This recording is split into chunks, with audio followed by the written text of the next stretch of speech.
आज हम स्टार्ट करेंगे इंटरमीडिएट एग्जाम में आया हुआ दिसंबर 2022 का OMSM का जो पेपर है, इसको हम देखते हैं आज थोड़ा सा।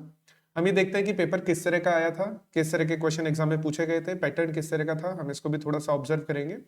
और साथ में हम यहाँ पर जो क्वेश्चन वगैरह सॉल्व करेंगे उन सॉल्यूशन में हम देखेंगे MCQ जो है उनके सॉल्यूशंस को हम देखेंगे, ट्रू फॉल्स के जो क्वेश्चंस आए हैं उनके सॉल्यूशंस के बारे में बात करेंगे, और साथ में जो प्रैक्टिकल क्वेश्चंस है ऑपरेशन मैनेजमेंट में हम उनके सॉल्यूशंस को देखेंगे यहाँ पर। तो देखो पेपर का अगर मैं पैटर्न तुम्हें बताऊं ना, तो पेपर का पैटर्न वही पुराना जैसा पेपर आया करता था वैसा ही पेपर का पैटर्न अभी भी है यहाँ पर, सेम पैटर्न। वही स्टार्टिंग में पार्ट वन के अंदर जो ऑपरेशन मैनेजमेंट की बात है मैं उसकी बात कर रहा हूँ। सबसे पहले पार्ट वन के अंदर सबसे पहले 10 क्वेश्चन यहाँ पर पूछे गए हैं MCQ के, ठीक है। उसके बाद हमारे 6 क्वेश्चंस वही पुराने वाले पैटर्न जो ऑफलाइन में चला करता था, ऑफलाइन एग्जाम का पैटर्न है, वही 6 क्वेश्चंस यहाँ पर पूछे गए हमसे मैच द फॉलोइंग से रिलेटेड। और उसके बाद हमारे पास 6 क्वेश्चंस यहाँ पर पूछे गए हैं ट्रू फॉल्स से रिलेटेड क्वेश्चंस। उसके बाद जो पहले जैसा पैटर्न था वही कि हमारे पास 16 नंबर के 4 क्वेश्चंस आते थे और जिसमें से हमें 3 क्वेश्चंस अटेम्प्ट करने होते थे।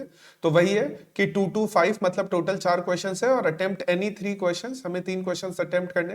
तो 16 into 3 यानी 48 मार्क्स का ये भी हमारा सेशन हो जाता है पार्ट नंबर 2।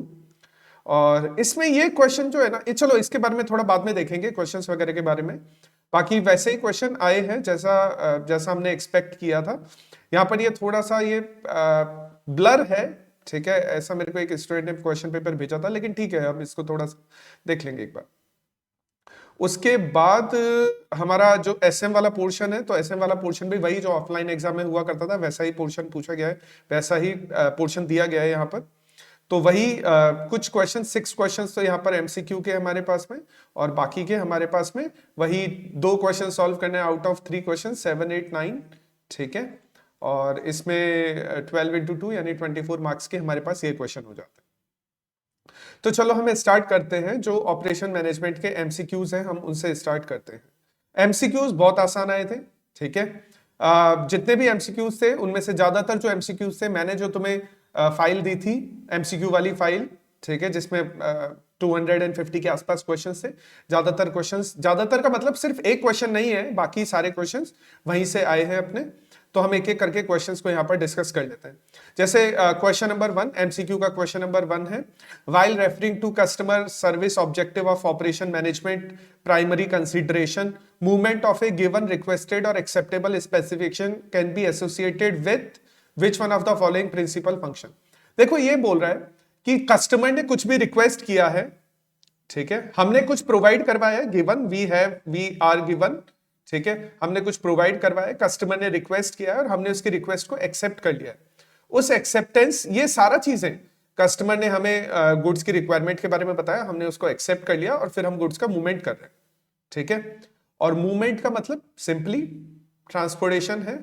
तो फर्स्ट क्वेश्चन का आंसर यहाँ पर ट्रांसपोर्टेशन हो जाता है। मैं यहाँ पर पेन चेंज कर लेता हूँ क्योंकि स्टूडेंट ने जो यहाँ पर अंडरलाइन किया हुआ है या कुछ टिक वगैरह लगाए हुए हैं, उसने खुद का पेन, ब्लू पेन यूज किया हुआ है, तो मैं पेन चेंज कर लेता हूँ यहाँ पर।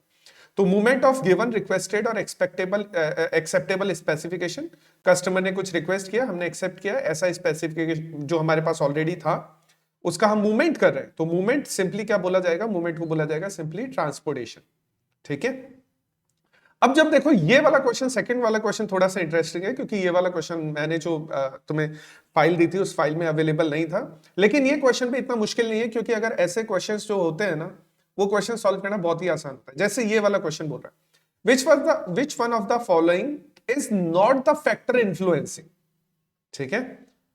फैक्टर इन्फ्लुएंसिंग नहीं कर रहे हैं effective capacity of the plant, यानी जो हमारी प्लांट की कैपेसिटी है उसको इन्फ्लुएंस नहीं करने वाले फैक्टर के बारे में बताओ। कैपेसिटी हमने डिस्कस किया था, कैपेसिटी का मतलब होता है एबिलिटी टू प्रोड्यूस, ठीक है।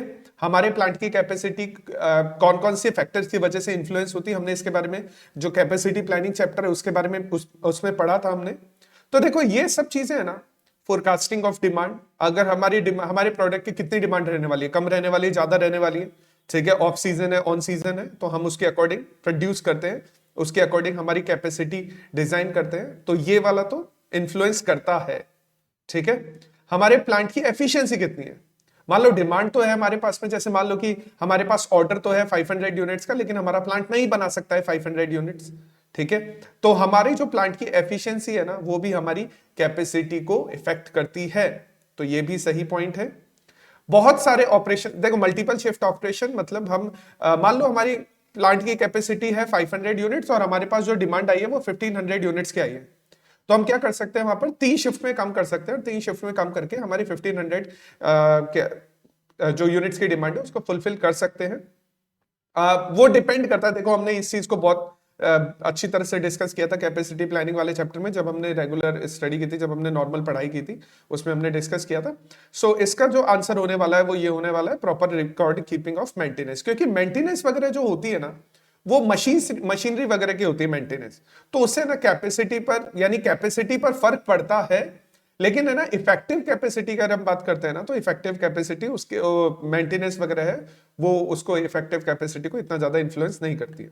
तो इसमें आंसर है proper record keeping of maintenance. Next question है, which one is the following objective of product design. अब ये क्वेश्चन भी बहुत आसान है, अगर तुम ऑप्शन पढ़ोगे तो ही तुम्हें समझ में आएगा। आसान है, देखो समझना। प्रोडक्ट डिजाइन का ऑब्जेक्टिव क्या होना चाहिए? Profit reduction. हम लॉन्ग रन में प्रॉफिट को रिड्यूस करना चाहते हैं ना, हम लॉन्ग रन में प्रॉफिट को रिड्यूस नहीं करना चाहते, हम लॉन्ग रन में प्रॉफिट को इंक्रीज ही करना चाहेंगे। कोई भी ऑर्गेनाइजेशन है, चैरिटेबल ऑर्गेनाइजेशन है तब बात अलग है, लेकिन कोई भी ऑर्गेनाइजेशन प्रॉफिट कमाना चाहती है। प्रॉफिट कमाना उसका मेन ऑब्जेक्टिव नहीं है, लेकिन उसके बिना ऑर्गेनाइजेशन सर्वाइव भी नहीं कर सकती है। तो increase the development time to maximum. हम प्रोडक्ट के डेवलपमेंट में टाइम को बढ़ाना चाहते हैं? नहीं। Increase the cost of the product. हम प्रोडक्ट की कॉस्ट इंक्रीज करना चाहते हैं? नहीं। तो हम प्रोडक्ट डिजाइन क्या करके करना चाहते हैं? प्रोडक्ट डिजाइन करके हम करना चाहते हैं कि हम बेस्ट क्वालिटी या डिजायर्ड क्वालिटी के प्रोडक्ट को हम अचीव कर पाए। तो ये हमारा प्रोडक्ट डिजाइन का ऑब्जेक्टिव हो गया।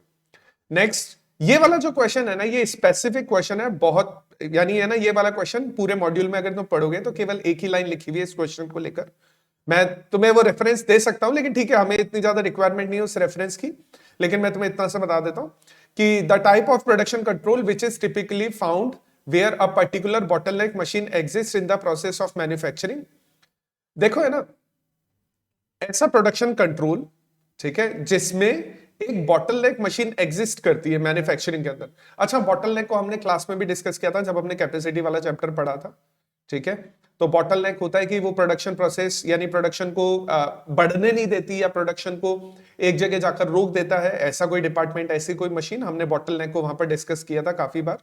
तो बॉटलनेक मशीन एग्जिस्ट करती है, ऐसा जो प्रोसेस कहा जाता है उसको कहा जाता है, ऐसा मैन्युफैक्चरिंग जो प्रोसेस है वो आता है लोड कंट्रोल में, ठीक है। और लोड कंट्रोल को हम इतना ज्यादा डीप में नहीं पढ़ सकते, क्योंकि लोड कंट्रोल पे पूरा एक चैप्टर हो जाता है इन सारी चीजों पर, ब्लॉक कंट्रोल, लोड कंट्रोल, तो हम इतना ज्यादा डीप में नहीं पढ़ सकते। तो हम इसका आंसर, मैं तुम्हें आंसर बता देता हूं, इसका आंसर है हमारा लोड कंट्रोल। अच्छा, ये वाला जो फॉर्मूला है, ये वाला अपने मॉड्यूल में दिया हुआ ही है, ये वाला फॉर्मूला दिया हुआ है अपने क्वालिटी वाले चैप्टर के अंदर। तो सिंपली इसका कैपिटल प्रोडक्टिविटी है, ये क्वालिटी वाले चैप्टर के अंदर है ये वाला फॉर्मूला। 3 4 5 फॉर्मूले दिए हुए हैं वहां पर, ठीक है। तो ये वाला जो फॉर्मूला है, ये कैपिटल प्रोडक्टिविटी इसका आंसर है। With reference to project planning, which one of the following signifies the freedom for researching or start of the job? ठीक है, freedom for rescheduling, sorry, freedom for rescheduling और to start the job, ठीक है। अच्छा, question ये बोल रहा है कि हमें जॉब को स्टार्ट करना है, ठीक है, उसके लिए हमें फ्रीडम चाहिए, फ्रीडम, ठीक है। हमने इसको पढ़ा था, ये हम पढ़ते हैं फ्लोट के अंदर। फ्लोट का मतलब क्या होता है, मैंने तुम्हें बताया था जब हमने क्लासेस वगैरह ली थी। फ्लोट का मतलब होता है पीरियड ऑफ डिलेनेस, कि हम किस तरह से एक्टिविटीज को डिले कर सकते हैं। तो यहां पर जो हमारे काम आएगा ना, इस क्वेश्चन का आंसर जो होगा वो फ्लोट होगा, क्योंकि फ्लोट के थ्रू हम है ना रीशेड्यूल कर सकते हैं जॉब्स को, अगर हमें रिक्वायरमेंट होती है। हमने क्वेश्चन भी पढ़ा था एक, वहां पर क्वेश्चन में हमने देखा था कि एक 3 4 एक्टिविटीज थी, उनको क्रेन की रिक्वायरमेंट थी, तो हम वहां पर देख रहे थे कि कौन सी एक्टिविटी को हम डिले कर दे, कौन सी एक्टिविटी को नहीं करे डिले। तो इस तरह का क्वेश्चन था वहां पर। तो ये भी हमारा है क्वेश्चन एक। नेक्स्ट क्वेश्चन है, which one of the following is the benefit of preventive maintenance. Preventive maintenance करने के फायदे। अब ये क्वेश्चन भी तुम अगर अच्छी तरह पढ़ोगे तो आंसर पता लगेगा। ब्रेकडाउन को बढ़ाना चाहते हैं, फेलियर को बढ़ाना चाहते हैं ना। डाउन टाइम बढ़ाना चाहते हैं, डाउन टाइम का मतलब होता है कि मशीनरी के खराब हो जाने की वजह से हमारा प्रोडक्शन रुक जाता है और प्रोडक्ट को प्रोड्यूस होने में टाइम ज्यादा लगता है, तो उसको डाउन टाइम की कैटेगरी में डाला जाता है। क्या हम उसको इंक्रीज करना चाहते हैं? No. Hire large scale repairs, हम जो रिपेयर्स है उसको लार्ज स्केल पर ले जाना चाहते हैं, बढ़ाना चाहते हैं और ज्यादा इंक्रीज करना चाहते हैं? नो, नहीं। तो हमारे पास है less stand by. Less stand by का मतलब मशीन कम से कम खराब हो, ठीक है, और less stand by reserve equipment और स्पेस स्पेयर रिक्वायर्ड। तो ये हमारा आंसर होगा इस क्वेश्चन का। अब देखो ये वाला क्वेश्चन आ गया हमारा, वही प्रोडक्शन एंड प्रोडक्टिविटी का क्वेश्चन आ गया। क्वेश्चन में प्रोडक्टिविटी पूछी है, तो प्रोडक्टिविटी के लिए चलो हम आंसर करते हैं। देखो सिंपल क्वेश्चन है। क्वेश्चन बोल रहा है कि जैब limited a large scale industry manufactures product M for of 24 units per shift. एक शिफ्ट में 24 यूनिट्स बना देते हैं ऑफ 8 आवर्स, 8 आवर्स काम करते हैं। स्टैंडर्ड टाइम पर यूनिट लगता है 15 मिनट्स। अब देखो क्वेश्चन में हमें स्टैंडर्ड टाइम दिया हुआ है, क्वेश्चन में हमें गिवन है standard time 15 minutes per unit.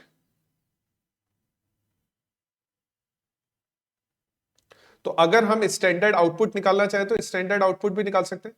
देखो सिंपल सा बात है, सिंपल सी यहाँ पे प्रॉब्लम है कि अगर एक यूनिट को बनाने में 15 मिनट्स लगते हैं तो एक घंटे में हम 4 यूनिट प्रोड्यूस कर सकते हैं, और 8 घंटे हमारे पास में यहाँ पर टाइम दिया हुआ है 8 आवर्स, तो 8 आवर्स में हम 32 यूनिट प्रोड्यूस कर सकते हैं। कैसे?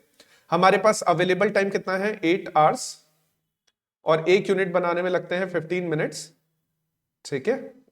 और हम जानते हैं, हम ये समझते हैं, हमने ये भी डिस्कस किया हुआ है ऑलरेडी, कि अगर न्यूमरेटर आवर्स में है और डिनोमिनेटर मिनट्स में है तो हम इसको कैंसिल आउट नहीं कर सकते। हमें या तो दोनों को आवर्स में कन्वर्ट करना पड़ेगा या दोनों को ही मिनट्स में कन्वर्ट करना पड़ेगा। तो हम इसको 60 से मल्टीप्लाई कर देते हैं, तो ये हो जाएगा 480 अपॉन 15, और 480 अपॉन 15 करोगे तो ये हो जाएगा 32 यूनिट्स, ठीक है।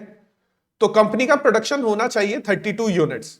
कंपनी का जो प्रोडक्शन है ना वो 32 यूनिट्स होना चाहिए, लेकिन हो कितना रहा है कंपनी का प्रोडक्शन? कंपनी का प्रोडक्शन हो रहा है 24 यूनिट्स, ठीक है। तो इसका मतलब कंपनी लेस प्रोडक्टिविटी पर काम कर रही है। तो अगर मैं ऑर्गेनाइजेशन की प्रोडक्टिविटी कैलकुलेट करना चाहूं तो प्रोडक्टिविटी का यहां पर फॉर्मूला हो जाएगा, अगर मैं प्रोडक्टिविटी का फॉर्मूला लगाना चाहूं तो ये हो जाएगा actual output divided by standard output, actual output divided by standard output. Simple formula है, हमने ये पढ़ा था। तो एक्चुअल आउटपुट हमारा है 24 का, स्टैंडर्ड है हमारा 32 का, ठीक है। और अगर कैलकुलेटर पर करके देखें इसको तो ये हो जाएगा 24 डिवाइडेड बाय 32, 0.75, ठीक है। तो 0.75 और 75%, ये हमारा फाइनल आंसर है, ऑप्शन सी। और क्वेश्चन नंबर 9, ये सबको पता होना चाहिए क्योंकि हमने है ना इसको भी डिस्कस किया था जब हमने आईएसओ स्टैंडर्ड्स के बारे में पढ़ा था। तो एक ऐसा आईएसओ स्टैंडर्ड जो एनवायरमेंटल इश्यूज पर ध्यान देता है वो है आईएसओ 14000। इसने सही किया स्टूडेंट ने ये वाला क्वेश्चन का आंसर। और लास्ट है the type of basic process types which is used very high standardised product is desired. देखो है ना, अगर तुम्हें कोई भी स्टैंडर्ड प्रोडक्ट का मतलब रेगुलर प्रोडक्ट हो गया, एक जैसे पार्ले का रेगुलर प्रोडक्ट है पार्ले जी, ठीक है। तो कोई भी स्टैंडर्ड प्रोडक्ट की बात कर लो, ठीक है। तो स्टैंडर्ड प्रोडक्ट अगर तुम्हें हाई वॉल्यूम चाहिए, स्टैंडर्ड प्रोडक्ट का हाई वॉल्यूम चाहिए तो तुम कंटिन्यूअस प्रोडक्शन करोगे, ठीक है। तो ये हमारे पास आंसर हो गए एमसीक्यूज के। तो ठीक है, सेकंड क्वेश्चन स्टार्ट करते हैं। तो सेकंड क्वेश्चन यहां पर जो था ना, ये ट्रू फॉल्स, ये मैच द फॉलोइंग का था कि हमें इसमें बोल रहा है you may opt to write only the Roman numeral and as the alphabet, ठीक है। तो इसमें कॉलम फर्स्ट को कॉलम सेकंड से मैच करना था। ये वाला क्वेश्चन फिर भी थोड़ा सा मुश्किल था, इतना ज्यादा नहीं था लेकिन थोड़ा सा मुश्किल क्वेश्चन था, ठीक है। क्योंकि इसमें बहुत सारे क्वेश्चन, बहुत सारे पॉइंट ऐसे थे जो शायद तुमने नहीं पढ़े हैं, तो यहाँ पर तो ये थोड़ा सा मुश्किल था। लेकिन ऐसा नहीं कि पूरा क्वेश्चन ही ऐसा बहुत मुश्किल कॉन्सेप्ट था। एक एक करके क्वेश्चन देखते हैं। सबसे पहले देखो, सबसे पहले लिखा हुआ है ओलैप। ओलैप होता है online analytical processing, full form होता है ऑनलाइन एनालिटिकल प्रोसेसिंग। इसके बारे में तुम फाइनल में पढ़ोगे। फाइनल में एक तुम्हारा सब्जेक्ट चलेगा एसपीएम। एसपीएम के अंदर तुम पढ़ोगे ओलैप एंड ओएलटीपी, ठीक है। तो ओलैप होता है ऑनलाइन एनालिटिकल प्रोसेसिंग और ओएलटीपी होता है ऑनलाइन ट्रांजैक्शनल प्रोसेसिंग। तो ओलैप जो होता है ना, वो होता है कि जब हम डेटा वगैरह कलेक्ट करते हैं, तो डेटा कलेक्ट करने के बाद में जब बहुत सारा डेटा हो जाता है, तो उस डेटा में से हम चीजों को सॉर्ट आउट करना स्टार्ट कर देते हैं कि बहुत सारी डेटा हमारे काम का है, बहुत सारा डेटा हमारा काम का नहीं है, और जो डेटा हमारा काम का होता है वो हमारे लिए इंफॉर्मेशन कहा जाता है। तो ओलैप को यूज किया जाता है इंफॉर्मेशन कलेक्ट करने के लिए, यानी रॉ डेटा को इंफॉर्मेशन में कन्वर्ट करने के लिए हम ओलैप को यूज करते हैं। तो अगर मैं ओलैप का आंसर करूंगा तो ओलैप का आंसर ये होगा हमारा option number third, second column का थर्ड ऑप्शन है, analysis of information from a data warehouse. हम जो डेटा वेयर हाउस है उससे अगर हम अपना इंफॉर्मेशन एनालिसिस करते हैं तो उसको ओलैप की कैटेगरी में रखा जाता है। जो सेकंड क्वेश्चन है, तो सेकंड क्वेश्चन बोल रहा है काइजेन, ठीक है। काइजेन एक जापानीज वर्ड है, काई और जेन दोनों का अलग अलग मतलब होता है। काई का मतलब होता है बेटर और जेन का मतलब होता है चेंज, ठीक है। तो अगर मैं इस तरह से बताऊं इसको, तो इसका ऑप्शन फर्स्ट वाला है चेंज फॉर द बेटर, तो हम इसको काइजेन भी बोलते हैं, ठीक है। तो ये ऑप्शन बी के लिए यूज कर सकते हैं हम ये। तीसरा है रैंकिंग मेथड। अब रैंकिंग मेथड को क्या किया जाता है, अलग अलग प्रोडक्ट को रैंक देने में यूज किया जाता है। जैसे तुम लोगों ने है ना कोरिलेशन में भी पढ़ा होगा, एक स्पीयरमैन रैंकिंग मेथड के नाम से चलता है। तो वहां पर तुम नंबर्स को रैंक देते हो कि सबसे छोटे वाले नंबर को फर्स्ट रैंक देनी है या सबसे बड़े वाले नंबर को सेकंड रैंक देनी है, तो वहां पर तुम रैंक वगैरह देना स्टार्ट कर देते हो। तो कोरिलेशन जो रैंकिंग मेथड है उसको यूज किया जाता है जॉब्स को इवेल्युएट करने में, ठीक है। इवैल्यूएशन का मतलब वही रैंक देना ही होता है, वैल्यूएशन करना, वैल्यूएट करना चीजों को। तो हम है ना रैंकिंग मेथड को यूज करते हैं, जैसे एबीसी एनालिसिस होता है, वो एक टाइप का रैंकिंग मेथड है। वहां पर हम अलग अलग प्रोडक्ट कैटेगरीज को अलग अलग रैंक देते हैं, कुछ प्रोडक्ट कैटेगरीज को हम ए रैंक देते हैं, कुछ को बी देते हैं, कुछ को सी देते हैं, वैसा ही है। तो जॉब को इवैल्यूएट करने के लिए हम रैंकिंग मेथड को यूज करते हैं। अब गैंट चार्ट जो है ना, गैंट चार्ट को यूज किया जाता है, अगर तुमने पढ़ा है पर्ट सीपीएम वाला चैप्टर, तो गैंट चार्ट को पर्ट सीपीएम में यूज किया जाता है, और पर्ट सीपीएम में गैंट चार्ट को यूज किया जाता है एज ए ग्राफ, ठीक है। एज ए हम ग्राफिकल मेथड यूज करते हैं, और ग्राफ के अंदर हम वहां पर एक्टिविटीज को रिप्रेजेंट करते हैं। तो गैंट चार्ट को यूज किया जाता है विजुअल एड विजुअलाइजेशन। तो विजुअलाइजेशन वही है graphical presentation, plan and monitor individual activity, अलग अलग एक्टिविटीज को प्लान करने के लिए, विजुअलाइज करने के लिए हम गैंट चार्ट को यूज करते हैं। अच्छा, नेक्स्ट है ब्रेन स्टॉर्मिंग। ब्रेन स्टॉर्मिंग क्या होता है, ब्रेन स्टॉर्मिंग सेशन होते हैं ऑर्गेनाइजेशन के अंदर। ये तुमने ना स्ट्रेटेजिक मैनेजमेंट में पढ़ा होगा कि जब ऑर्गेनाइजेशन में बीपीआर को हम डेवलप करते हैं, बिजनेस प्रोसेस री इंजीनियरिंग को डेवलप करते हैं, तो वहां पर इंजीनियरिंग टीम के बीच में, यानी जो बिजनेस री इंजीनियरिंग करने वाली है उस टीम के बीच में और ऑर्गेनाइजेशन के स्टेक होल्डर्स के बीच में ब्रेन स्टॉर्मिंग सेशंस होते हैं।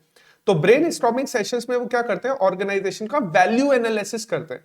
वो देखते हैं कि कौन सी एक्टिविटीज हमें नई बनानी है, नई स्टार्ट करनी है, कौन सी पुरानी एक्टिविटीज को खत्म करना है, किस तरह से बॉटलनेकनेस को खत्म करेंगे, इस तरह से क्वेश्चन यहां पर आते हैं। तो ब्रेन स्टॉर्मिंग सेशंस के लिए हम यूज करते हैं वैल्यू एनालिसिस ऑप्शन। और लास्ट हमारे पास में जो बचा है, वैसे भी वो आंसर होने वाला है। ये जो वर्ड है ना, स्लैग जो वर्ड है, वैसे तुम इसका फाइनल में ज्यादा बेटर रेफरेंस पढ़ोगे, फाइनल में जो तुम्हारा पर्ट सीपीएम आएगा उसमें ज्यादा बेटर रेफरेंस होगा। लेकिन स्लैग को यूज किया जाता है क्रिटिकल पाथ और उस एक्टिविटी किसी पर्टिकुलर एक्टिविटीज के बीच में जो टाइम का डिफरेंस होता है, उस टाइम के डिफरेंस को कैलकुलेट करने के लिए स्लैग को यूज किया जाता है। अब इसके बाद वही हम क्वेश्चन नंबर 3 पर चलते हैं। तो क्वेश्चन नंबर 3 हमारा ट्रू फॉल्स का क्वेश्चन है। सिंपल क्वेश्चन था, आसान क्वेश्चन था। अगर तुम अच्छी तरह से पढ़ते ट्रू फॉल्स के क्वेश्चन को तो बहुत ज्यादा प्रॉब्लम्स नहीं आने वाली। तो पहला क्वेश्चन था short term planning deals with day to day. पता लग रहा है शॉर्ट टर्म और डे टू डे वर्क, तो ठीक है, ट्रू है, ये करेक्ट बताया इसने, तो ट्रू है इस क्वेश्चन का, ठीक है। मैं इसको साइड में लिख देता हूं, फर्स्ट क्वेश्चन का आंसर ट्रू है। Second question, the term operation management is more used for a system where tangible goods are produced. देखो वैसे है ना, ऑपरेशन मैनेजमेंट को टेंजिबल इंटेंजिबल यानी गुड्स और सर्विसेज दोनों के लिए यूज किया जाता है, लेकिन मोस्टली जो यूज किया जाता है ना ऑपरेशन मैनेजमेंट को, वो गुड्स के लिए यूज किया जाता है। तो इसने ये भी ट्रू सही किया है।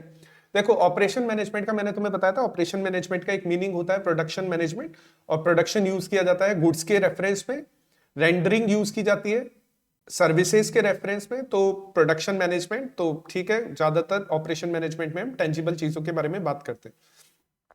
सिमुलेशन इज ऑप्टिमाइजिंग टेक्निक, नहीं, सिमुलेशन, ये भी इसने सही किया, सिमुलेशन ऑप्टिमाइजिंग टेक्निक नहीं है। सिमुलेशन फ्यूचर के रेफरेंस को यानी फ्यूचर के लिए फोरकास्टिंग करने का एक तरीका है, लेकिन फ्यूचर अनसर्टेन होता है ना, तो हम उसको ऑप्टिमाइज नहीं बोल सकते, ठीक है। नेक्स्ट है देयर आर एसेंशियली 4 स्टैंडर्ड, बिल्कुल इसने सही किया है, ट्रू है।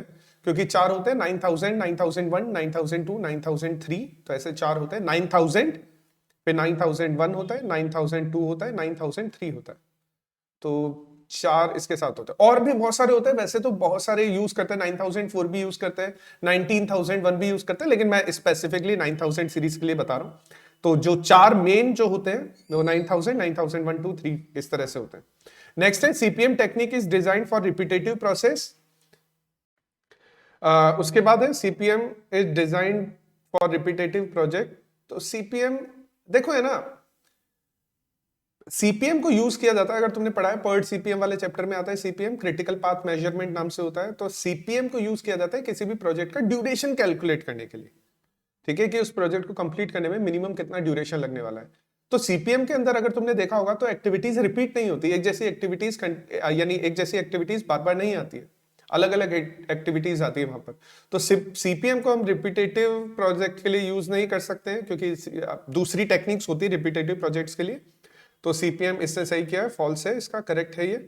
और प्रिवेंटिव मेंटेनेंस इंक्लूड लुब्रिकेशन। अब प्रिवेंटिव मेंटेनेंस का मतलब होता है सर्विस, ठीक है, सर्विस में हम क्लीनिंग भी करते हैं, जैसे गाड़ी की सर्विस करवाते हैं तो गाड़ी क्लीन होती है, गाड़ी की साफ सफाई होती है, क्लीन करते हैं गाड़ी को, ल्यूब्रिकेट करते हैं, ऑयलिंग वगैरह करनी पड़ती है उसके अंदर, और पीरियडिक ओवरहॉल्स, अगर उसमें कुछ खराबी हो जाती है तो उसको टाइम टाइम पर हमें चेंज करना पड़ता है। जैसे हम इंजन ऑयल को चेंज कर देते हैं, कि हम देखते हैं कि 2000 किलोमीटर्स के बाद इंजन ऑयल को चेंज किया जाता है, तो इस तरह से प्रिवेंटिव मेंटेनेंस, तो ये सब होता है, तो ट्रू है ये।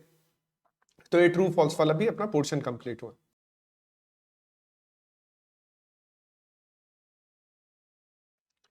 ठीक है, चलो अपन सेकंड पार्ट स्टार्ट करते हैं।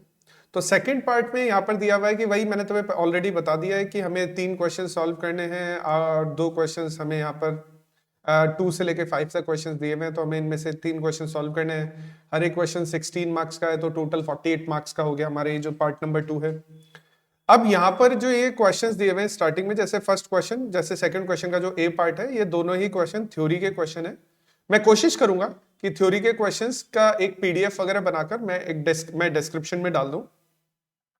मैं कोशिश करूंगा, देखो मैं इसके लिए सर्टेन नहीं हूं, क्योंकि थोड़ा सा आजकल टाइम वगैरह की थोड़ा सा मेरे को थोड़ी सी प्रॉब्लम है। मैं कोशिश करूंगा कि ये थ्योरी वाले जो क्वेश्चंस हैं इनकी एक पीडीएफ बनाकर मैं डिस्क्रिप्शन में डाल दूं। तो ये दोनों ही क्वेश्चंस थ्योरी के हैं। अब ये जो क्वेश्चन यहाँ पर बी पार्ट वाला क्वेश्चन है ना, ये क्वेश्चन बहुत ज्यादा ऐसा मान लो कि कंफ्यूजन वाला क्वेश्चन है। मेरे को तो ये लगता है कि ये बिल्कुल ही गलत क्वेश्चन है, और इंस्टीट्यूट को इस चीज के लिए ना तुम्हें बोनस मार्क्स देने चाहिए। मेरे को तो ये लगता है कि ये बिल्कुल गलत क्वेश्चन है। ऐसा क्वेश्चन कोई इंप्रेशन नहीं बना रहा है, या कोई इसका कोई पर्टिकुलर सॉल्यूशन नहीं निकल सकता है, क्योंकि है ना इसमें वैसे तो देखो यहाँ पर क्वेश्चन दिया हुआ है, the production in 1000 tons of a fertiliser factory of Romi limited for the year 2013 through 2022 are given below. ठीक है, अब 13 से 22 तक का डेटा तो दिया हुआ है, लेकिन बीच बीच में ना डेटा मिसिंग है, जैसे 2014 का डेटा मिसिंग है यहाँ पर। ऐसे ही बीच में 3019 दिया हुआ है, इसको हम ऐसा मान भी लेना कि 2019 है, तो भी 2020-21 का डेटा मिसिंग है। अब क्वेश्चन ये भी होता है कि सर 20 का तो डेटा पूछ रहा है, तो इसका मतलब हम ऐसा मान सकते हैं कि 21 का डेटा मिसिंग है।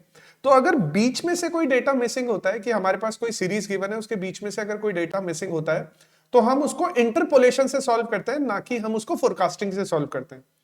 ठीक है, ये क्वेश्चन वैसे फोरकास्टिंग का है, तो तुम्हें पता है फोरकास्टिंग जो हम यूज करते हैं वो स्टैटिस्टिक्स का पार्ट होता है, क्योंकि हम वहां पर रिग्रेशन वाला एनालिसिस यूज करते हैं फोरकास्टिंग करने के लिए। तो यहाँ पर ये जो क्वेश्चन है ना, ये मेरे को ऐसा लगता है कि ये गलत क्वेश्चन है। मेरे को ऐसा लगता है पर्सनली, मेरे को ऐसा लगता है कि अगर जिस भी स्टूडेंट ने क्वेश्चन अटेम्प्ट किया होगा उसको बोनस मार्क्स मिलने चाहिए, लेकिन जो भी डिसीजन होगा at the end of day वो इंस्टीट्यूट का डिसीजन होगा, तो मैं उसके लिए कुछ नहीं कर सकता। लेकिन मेरे को ऐसा लगता है कि ये क्वेश्चन गलत है, इसके बोनस मार्क्स मिलने चाहिए। लेकिन जैसा भी ये क्वेश्चन है वैसा हम एक बार इसको सॉल्व कर देते हैं। मेरे अकॉर्डिंग जो भी चेंजेस होंगे, मैं अपने अकॉर्डिंग जो भी चेंजेस होंगे मैं तुम्हें बता दूंगा यहाँ पर क्या क्या चेंजेस होने वाले हैं।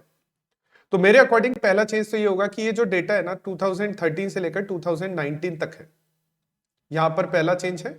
और यहां पर ये 2013 वाली सीरीज को मैं अपने अकॉर्डिंग चेंज कर दूंगा। अब क्वेश्चन ये बोल रहा है present calculation up to 3 decimal point, यानी हमें 3 ही डेसिमल पॉइंट तक सॉल्व करना है, उसके बाद नहीं करना है कुछ भी। Fit a straight line by the method of least square, हमें स्ट्रेट लाइन बनानी है लीस्ट स्क्वायर मेथड को यूज करके, and tabulated the trend values. अब ये वाला जो क्वेश्चन है ना, ये वाला क्वेश्चन, ऐसा क्वेश्चन अपने मॉड्यूल में कहीं नहीं है। ये यहाँ पर प्रॉब्लम है, क्योंकि ये जो क्वेश्चन है ना, ये फाइनल का क्वेश्चन है। फाइनल में इस तरह के क्वेश्चन पूछे जाते हैं। एक सब्जेक्ट चलता है तुम्हारा स्ट्रेटेजिक कॉस्ट मैनेजमेंट, वहां पर ये फोरकास्टिंग वगैरह के क्वेश्चंस पूछे जाते हैं। तो ये जो ट्रेंड वैल्यू है ना, टेबुलेटेड ट्रेंड वैल्यूज, इसका मतलब ये होता है कि टेबल में जो नंबर्स गिवन है, ईयर्स गिवन है, इनकी भी वैल्यू कैलकुलेट करनी है। 2013 की क्या ट्रेंड वैल्यू होने वाली है, उसके बाद आगे वाले ईयर्स की क्या वैल्यूज होने वाली है, ये भी हमें कैलकुलेट करना है। और उसके बाद हमें 2 साल का फोरकास्टिंग भी करना है, 2020 एंड 2025 का। मेरे अकॉर्डिंग ये क्वेश्चन कैसे सॉल्व होगा, इसको हम थोड़ा सा देख लेते हैं यहाँ पर। तो सबसे पहले मैंने जो डेटा कॉपी किया था, मैं यहाँ पर वो डेटा पेस्ट कर देता हूं। तो हमारा ये डेटा था हमारे पास, ठीक है। और मैं इस क्वेश्चन को यहाँ पर नोट डाउन कर लेता हूं। क्वेश्चन में हमें ईयर गिवन है, तो ईयर है 2015, 2016, सॉरी 2015 नहीं है, ये क्वेश्चन 2013 से स्टार्ट है। सॉरी, ये क्वेश्चन 2013 से स्टार्ट है मेरे अकॉर्डिंग। उसके बाद 2014, देखो यहां पर 7 ईयर्स है, तो मैं 7 ईयर्स तक लिख लेता हूं। 15, 16, 17, 18 और 2019। तो 7 ईयर्स के लिए मैंने लिख लिया यहां पर। अब इसके बाद मैं प्रोडक्शन वाली वैल्यूज भी नोट डाउन कर लूंगा यहाँ पर। उसके बाद हमारा वही जो x, न्यू x जो हम कैलकुलेट करते हैं वो हो जाएगा। और वही जैसे हम क्वेश्चन सॉल्व करते हुए आ रहे हैं, उसी तरह से हम इस क्वेश्चन को कंप्लीट कर लेंगे। तो मैं एक बार इसकी टेबल बना लेता हूँ कंप्लीट, फिर हम इस क्वेश्चन को सॉल्व कर लेंगे जल्दी से।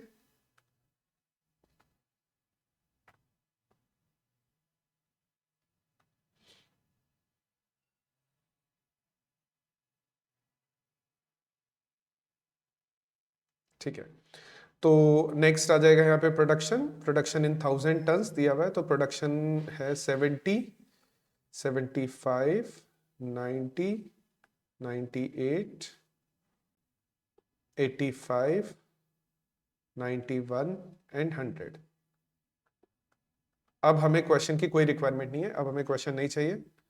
अब देखो, सबसे पहले हमें स्ट्रेट लाइन मेथड यूज करना है। मैंने तुम्हें बताया था, मैंने तुम्हें हमेशा इस बारे में बताया कि स्ट्रेट लाइन मेथड यूज करने के लिए हमेशा हम शॉर्टकट तरीका यूज करते हैं, शॉर्टकट मेथड को यूज करते हैं हम। नॉर्मल वाला मेथड जो इसमें हम लीनियर इक्वेशन सॉल्व करते हैं, वो वाला मेथड यूज नहीं करते, हम एक शॉर्टकट मेथड यूज करते हैं। तो शॉर्टकट मेथड में हम सबसे पहले कैलकुलेट करते हैं न्यू एक्स। और न्यू एक्स कैलकुलेट करने का तरीका भी मैंने तुम्हें बताया था। न्यू एक्स कैलकुलेट करने का तरीका होता है एक्स माइनस एक्स बार। और अगर मैं इस क्वेश्चन का एक्स बार तुम्हें बताऊंगा, तो इस क्वेश्चन का एक्स बार आ रहा है 2016, ठीक है। तो अगर हम इसका x माइनस एक्स बार वही है, सिंपल एवरेज, ठीक है। ये वाली वैल्यू, इसको हम देखो, हम इस वैल्यू को x बोलते हैं ओरिजिनली, इस वैल्यू को हम y बोलते हैं। तो हम इस x का सबसे पहले x बार कैलकुलेट करते हैं। x बार वही सिंपली अरिथमेटिक मीन जो होता है हमारा, तो अरिथमेटिक मीन यहाँ पर 2016 है। तो अगर हम x माइनस एक्स बार करके यहाँ पर वैल्यू कैलकुलेट करते हैं, तो this would be 3, -3, -2, -1 and 0, 1, 2, 3 and उसके बाद में ये होगा एक्स स्क्वायर। तो एक्स स्क्वायर जो न्यू एक्स होता है ना, हम उसी का स्क्वायर कर देते हैं यहाँ पर। तो न्यू एक्स का स्क्वायर करेंगे तो 9, 4, 1, 0, 1, 4, 9, तो ये एक्स स्क्वायर हो गया। और लास्ट में हम कैलकुलेट करेंगे एक्स वाई। तो हम क्या करेंगे, एक्स इंटू वाई, यानी हम इन दोनों को मल्टीप्लाई करेंगे, इन दोनों वैल्यूज को, x into y, x into y, x into y, ठीक है। तो न्यू एक्स को हम y से मल्टीप्लाई करेंगे, इन दोनों नंबर्स को मल्टीप्लाई करेंगे, तो रिजल्ट वुड बी -210, -150, -90, 0, 85, 182 एंड 300। तो हमारे पास ये भी आ गया। अच्छा, ये जो मैंने लास्ट वाला कॉलम बनाया है, ये लास्ट वाला कॉलम मैंने ट्रेंड वैल्यूज के लिए बनाया है। मैं तुम्हें बता रहा था कि वहां पर वो बोला गया है कि टैबुलेटेड ट्रेंड वैल्यूज कैलकुलेट करो, तो ये वाला कॉलम मैंने ट्रेंड वैल्यूज के लिए बनाया है। तो ट्रेंड वैल्यूज का कॉलम है ये। तो हम यहाँ पर इसकी कैलकुलेशन कर लेते हैं एक बार। अच्छा देखो, शॉर्टकट तरीका जब हम यूज करते हैं, जो शॉर्टकट कैलकुलेशन के अंदर हमें 2 वैल्यूज कैलकुलेट करनी होती है। एक तो होता है हमारा a, एक होता है हमारा b। तो a का सिंपली फॉर्मूला हम यूज करते हैं सिग्मा y अपॉन n, और बी का फॉर्मूला हम यूज करते हैं sigma x y upon sigma x square. ये सब ऑलरेडी मैं ज्यादा डीप में डिस्कस नहीं करना चाहता इन चीजों को, क्योंकि हम ऑलरेडी ये क्लासेस में डिस्कस कर चुके हैं। तो हम अभी क्वेश्चन पेपर सॉल्व कर रहे हैं, तो हम सिंपली यहाँ पर डायरेक्ट मैं फॉर्मूला यूज करूंगा और हम यहाँ पर यूज करेंगे ट्रेंड वैल्यूज के लिए y is equal to a plus b x वाला फॉर्मूला यूज करेंगे। ठीक है, सो सिग्मा y की अगर हम टोटल करते हैं तो 70 plus 75 plus 90 plus 98 plus 85 plus 91 plus 100, तो ये हो गया 609। तो सिग्मा y की जो वैल्यू है, सिग्मा y ये हमारा है सिग्मा y, तो सिग्मा y की जो वैल्यू आ रही है ये आ रही है 609। ठीक है, तो सिग्मा y की वैल्यू हम यहाँ पे लिख देते हैं 609 और अपॉन n होता है नंबर ऑफ आइटम्स, तो नंबर ऑफ ईयर से यहाँ पर, तो नंबर ऑफ ईयर से 7, तो अपॉन 7 करेंगे तो ये हो जाएगा 87। तो a की वैल्यू आ गई 87। अच्छा, हमें चाहिए सिग्मा एक्स वाई और सिग्मा एक्स स्क्वायर।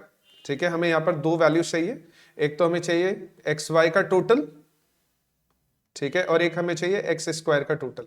तो एक्स वाई का टोटल हम कर लेते हैं यहाँ पर 300 plus 182 plus 85 minus 90 minus 150 minus 210, तो ये आ गया 117।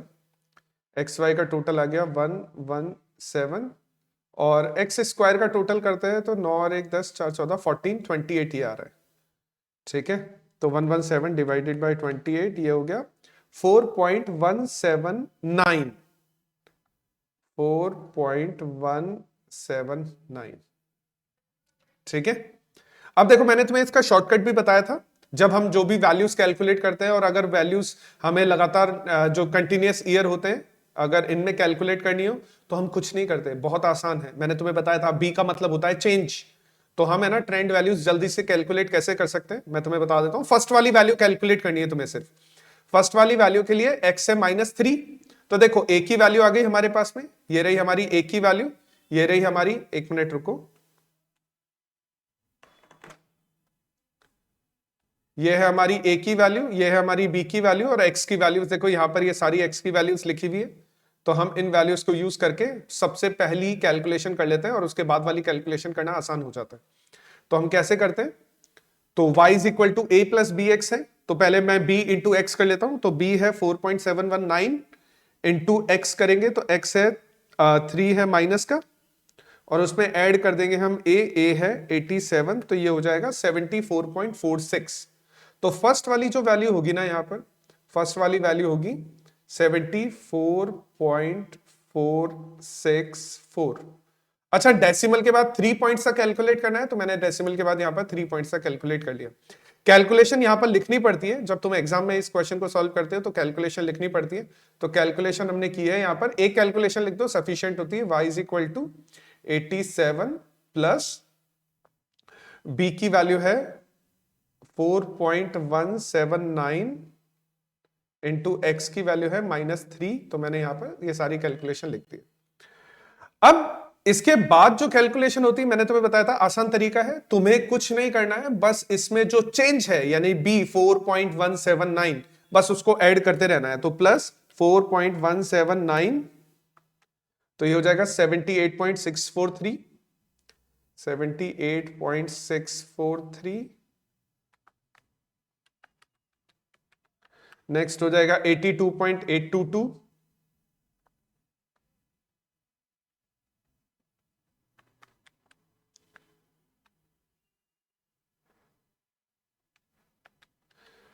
इसकी वैल्यू तो 87 ही आने वाली है। ठीक है, एक बार फिर भी मैं कैलकुलेट करके चेक कर रहा हूं, 87।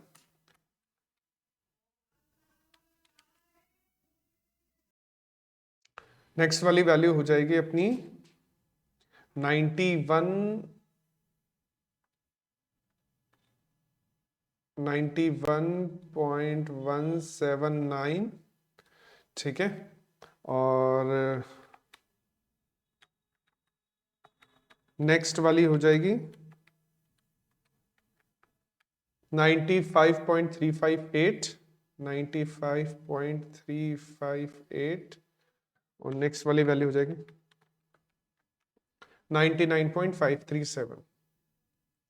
ये तो हो गई हमारी टेबुलेटेड वैल्यू, ट्रेंड वैल्यू जो हमें कैलकुलेट करने को बोल रहा था।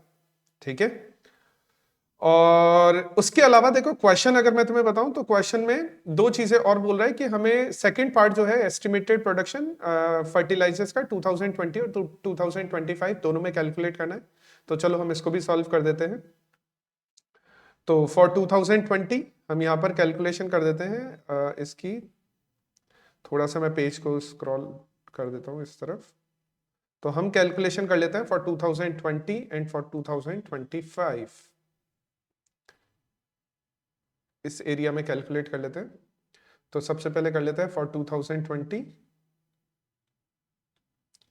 अच्छा, मैंने तुम्हें बताया था कि जब भी हम शॉर्टकट मेथड यूज करते हैं हम हमेशा न्यू एक्स को यूज करते हैं।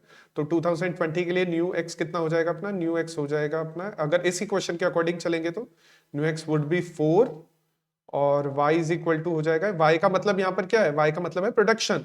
ठीक है, तो ये हो जाएगा 87 प्लस 4.179 इंटू 4, वही फॉर्मूला चल रहा है y is equal to a plus b x. तो ये हो जाएगा 4.179 इंटू 4 प्लस 87, ये हो जाएगा 103.716। और तुम इसको सिंपली भी कैलकुलेट कर सकते थे वैसे ही जैसे मैंने तुम्हें बताया था, लेकिन हम इसको अलग से कैलकुलेट करना है। और फॉर 2025 भी अगर हमें कैलकुलेट करना है तो फॉर 2025 ये हो जाएगा न्यू एक्स। अब न्यू एक्स देखो यहाँ पर थोड़ा सा ध्यान देना, क्योंकि जब हम न्यू एक्स के कैलकुलेट कर रहे हैं तो हम सारी वैल्यूज में से 2000, मैंने तुम्हें बताया था यहाँ पर हम x माइनस एक्स बार कर रहे हैं, तो इसका मतलब हम सारी वैल्यूज में से 2016 माइनस कर रहे हैं। तो यहाँ पर भी जब हम न्यू x की कैलकुलेशन करेंगे तो यहाँ पर भी हमें सेट ऑफ करने के लिए 2016 को ही माइनस करना पड़ेगा। तो अगर हम इसमें से 2016 माइनस करते हैं तो new x would be 9 and y is equal to 87 plus 4.179 into 9। ठीक है, तो इसको कैलकुलेट कर लेते हैं।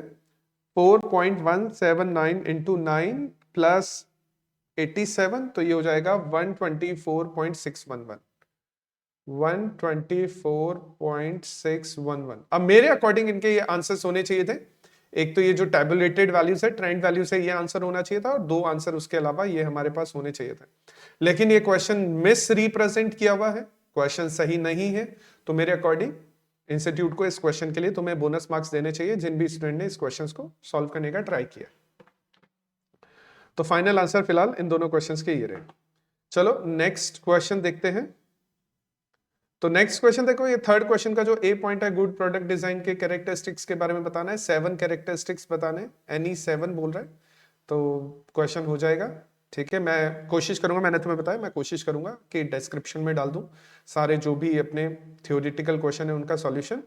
और बी पार्ट जो है, तो बी पार्ट सीक्वेंसिंग का है।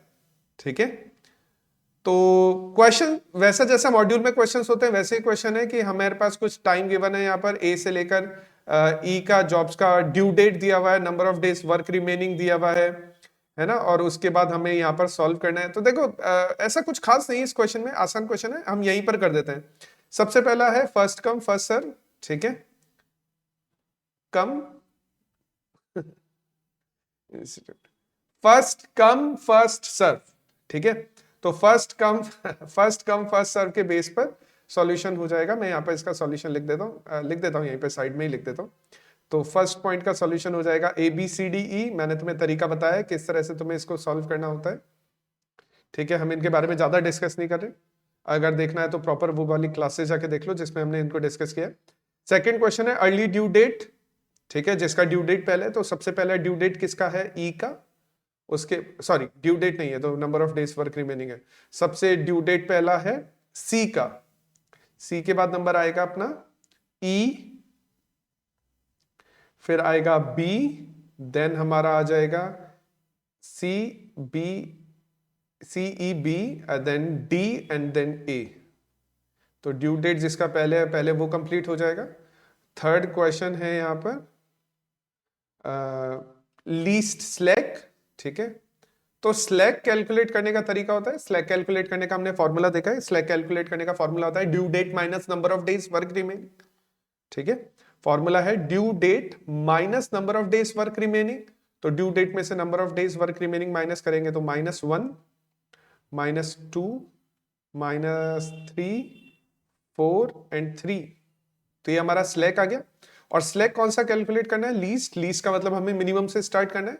तो मिनिमम वैल्यू क्या है यहाँ पर स्लैक की? -3। तो that would be C for job C, B, A, E, D.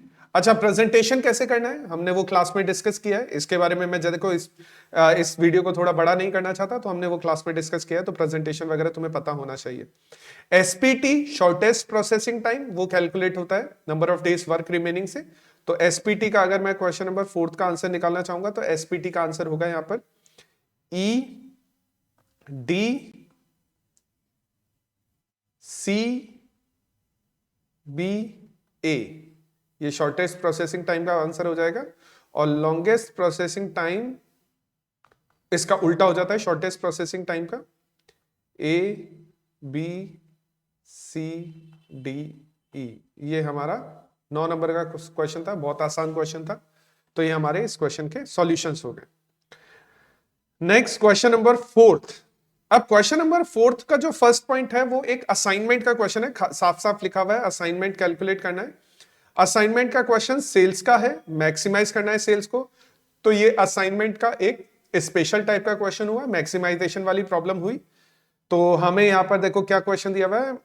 मैबन limited, a company producing industrial adhesive, 4 sales representative and 4 outlets। ठीक है, सिंपल क्वेश्चन है, कुछ भी है ना, हमें कुछ भी इस क्वेश्चन में चेंज वगैरह करने की रिक्वायरमेंट नहीं है, कुछ भी चेंज करने को नहीं कह रहा है। तो हम इस क्वेश्चन को कॉपी कर लेते हैं।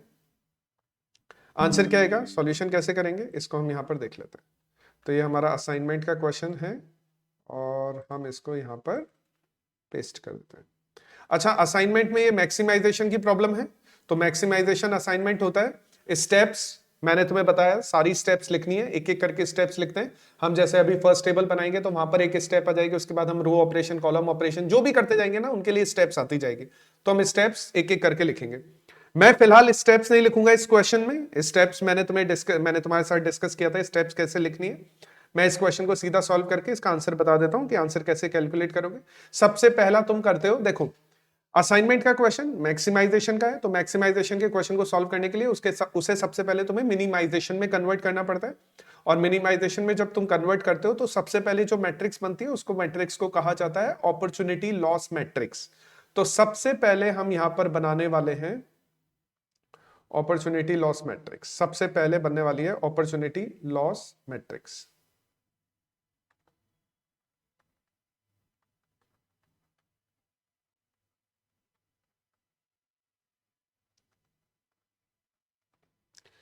अपॉर्चुनिटी लॉस मैट्रिक्स बनने वाली है सबसे पहले। थोड़ा राइटिंग ठीक नहीं है एक्चुअल में, क्या है कि मेरा जो राइटिंग पैड है मेरे से थोड़ा सा दूर है हाथ से, तो थोड़ा राइटिंग उसकी वजह से सही नहीं आ पा रही है, लेकिन ठीक है तो मैनेज कर लेना। तो वही है, हमारे को डेटा दिया हुआ है, सेल्समैन दिया हुआ है 1 2 3 4।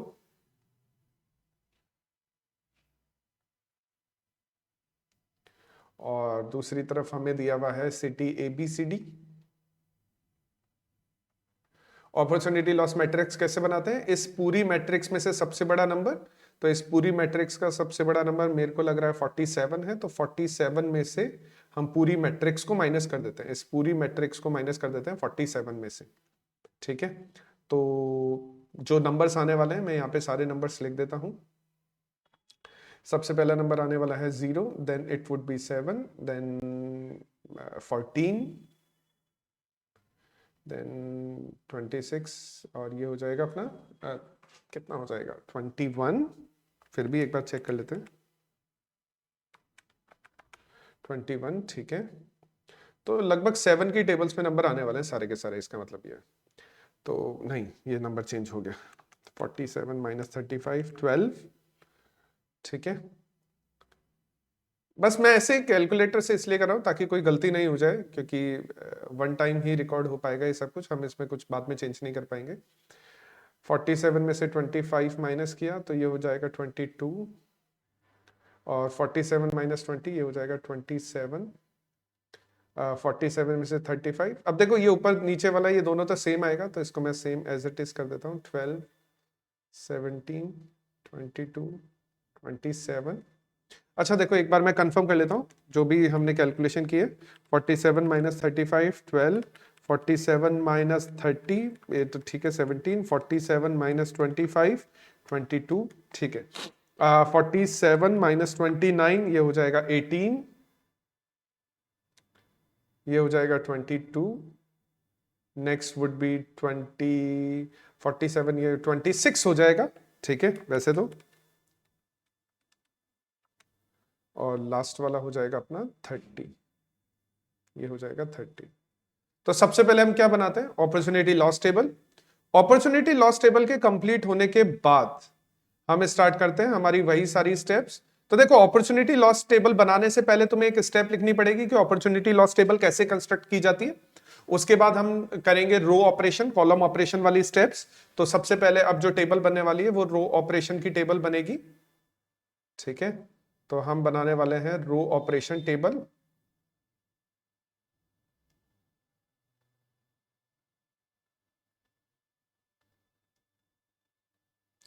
मैट्रिक्स भी बोल सकते हैं इसको, ऐसा कुछ खास नहीं है, वही 1 2 3 4।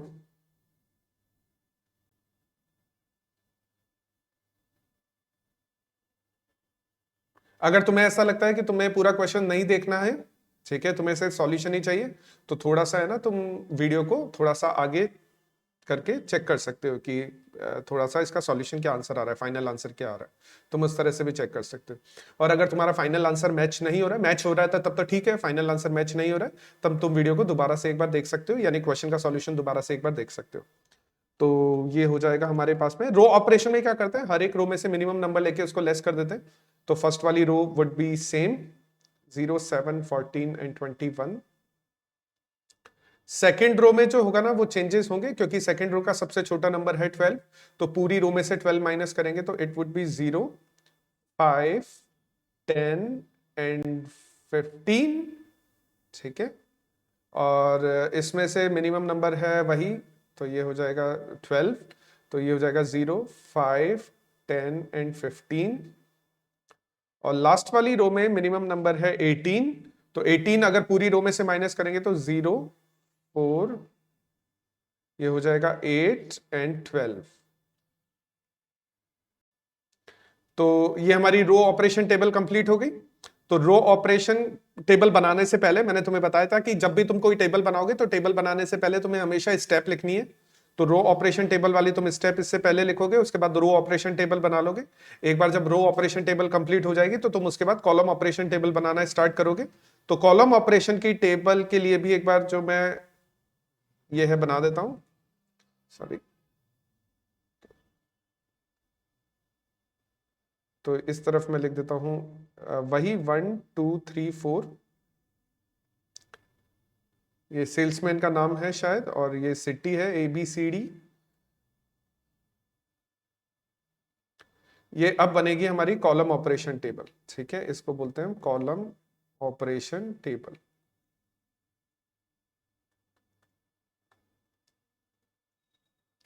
और कॉलम ऑपरेशन टेबल में जो भी एंट्रीज होने वाली मैं एंट्रीज कर देता हूं।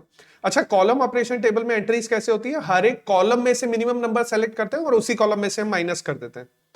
तो ये हो जाएगा 0 0, जैसे फर्स्ट वाले कॉलम में मिनिमम नंबर 0 है तो फर्स्ट वाला कॉलम तो एज इट इज आने वाला है। सेकंड वाले कॉलम में मिनिमम नंबर है 4, तो ये हो जाएगा 3 1 1 एंड 0। नेक्स्ट वाले कॉलम में मिनिमम नंबर है 8, तो ये हो जाएगा 6 2 2 एंड 0। और लास्ट वाले कॉलम में मिनिमम नंबर है 12, तो ये हो जाएगा हमारा 9 3 3 एंड 0। अच्छा भाई, कॉलम ऑपरेशन टेबल बनाने से पहले भी तुम्हें हमेशा लिखना है उसकी स्टेप को। कॉलम ऑपरेशन टेबल वाली स्टेप लिखोगे, उसके बाद कॉलम ऑपरेशन की टेबल बनाओगे। एक बार जब हमारी कॉलम ऑपरेशन टेबल बन जाती है तो अब जो स्टेप नंबर 3 स्टेप नंबर 4 होती है जिसमें हम कवर करते हैं और उसके बाद हम उसको ऑप्टिमाइज करने की कोशिश करते हैं, तो वो स्टेप्स एक साथ ही आ जाती है।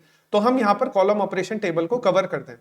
अब जब कॉलम ऑपरेशन टेबल कवर होती है तो कवर होने का रूल होता है कि सारे जीरो हमें कवर करने होते हैं और कम से कम लाइन यूज करते हुए कवर करने होते हैं।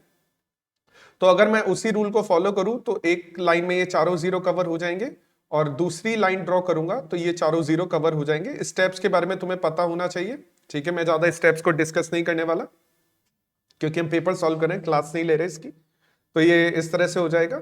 अब देखो हमने वहां पर पढ़ा था कि अगर रो कॉलम्स कवर्ड लाइंस तीनों बराबर नहीं होती है तो रो है यहाँ पर जैसे 4 है, कॉलम्स है 4, कवर्ड लाइंस है 2, तो अगर बराबर नहीं होती है तो हम उसको फर्दर आगे वाले स्टेप में लेकर जाते हैं ऑप्टिमाइजेशन करने के लिए। तो ऑप्टिमाइजेशन यानी जिसको हम बोलते हैं रिड्यूस्ड मैट्रिक्स, ठीक है, या इंप्रूव्ड मैट्रिक्स भी बोला जाता है, वो हम यहां पर कंटिन्यू कर लेते हैं। तो इसका हमारे पास नेक्स्ट है ये इंप्रूव्ड मैट्रिक्स, और इंप्रूव्ड मैट्रिक्स नंबर 1, रिड्यूस भी बोल सकते हो, एक ही बात है, ठीक है। तो इंप्रूव्ड मैट्रिक्स फर्स्ट बना रहे हैं हम यहां पर। तो ये है हमारे पास 1 2 3 4। तरीका तुम्हें पता ही है, क्या करते हैं, अनकवर्ड में से मिनिमम नंबर को सेलेक्ट करते हैं, अनकवर्ड में से माइनस करते हैं, इंटरसेक्शन पर ऐड करते हैं, कवर्ड वाले नंबर एज इट इज आ जाते हैं।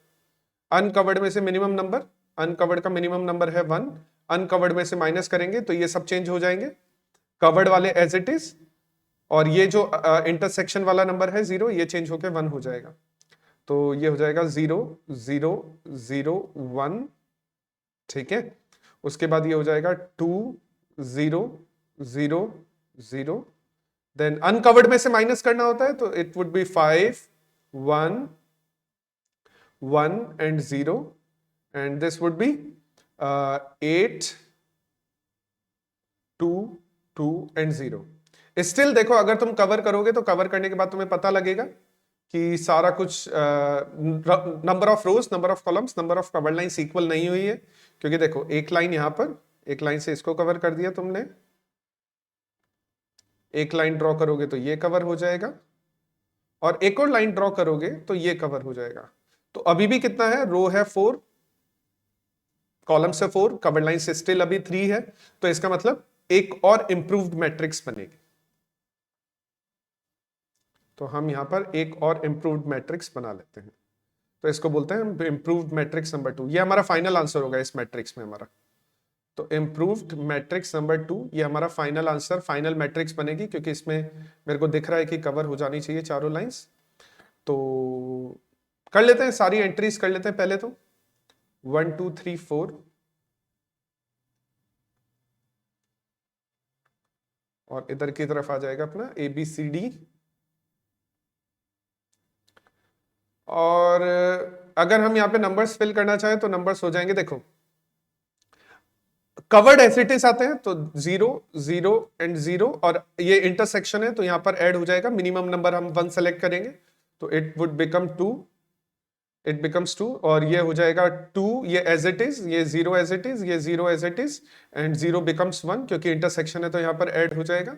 देन 4 0 0 एंड 0, और उसके बाद लास्ट हो जाएगा 7 1 0 0।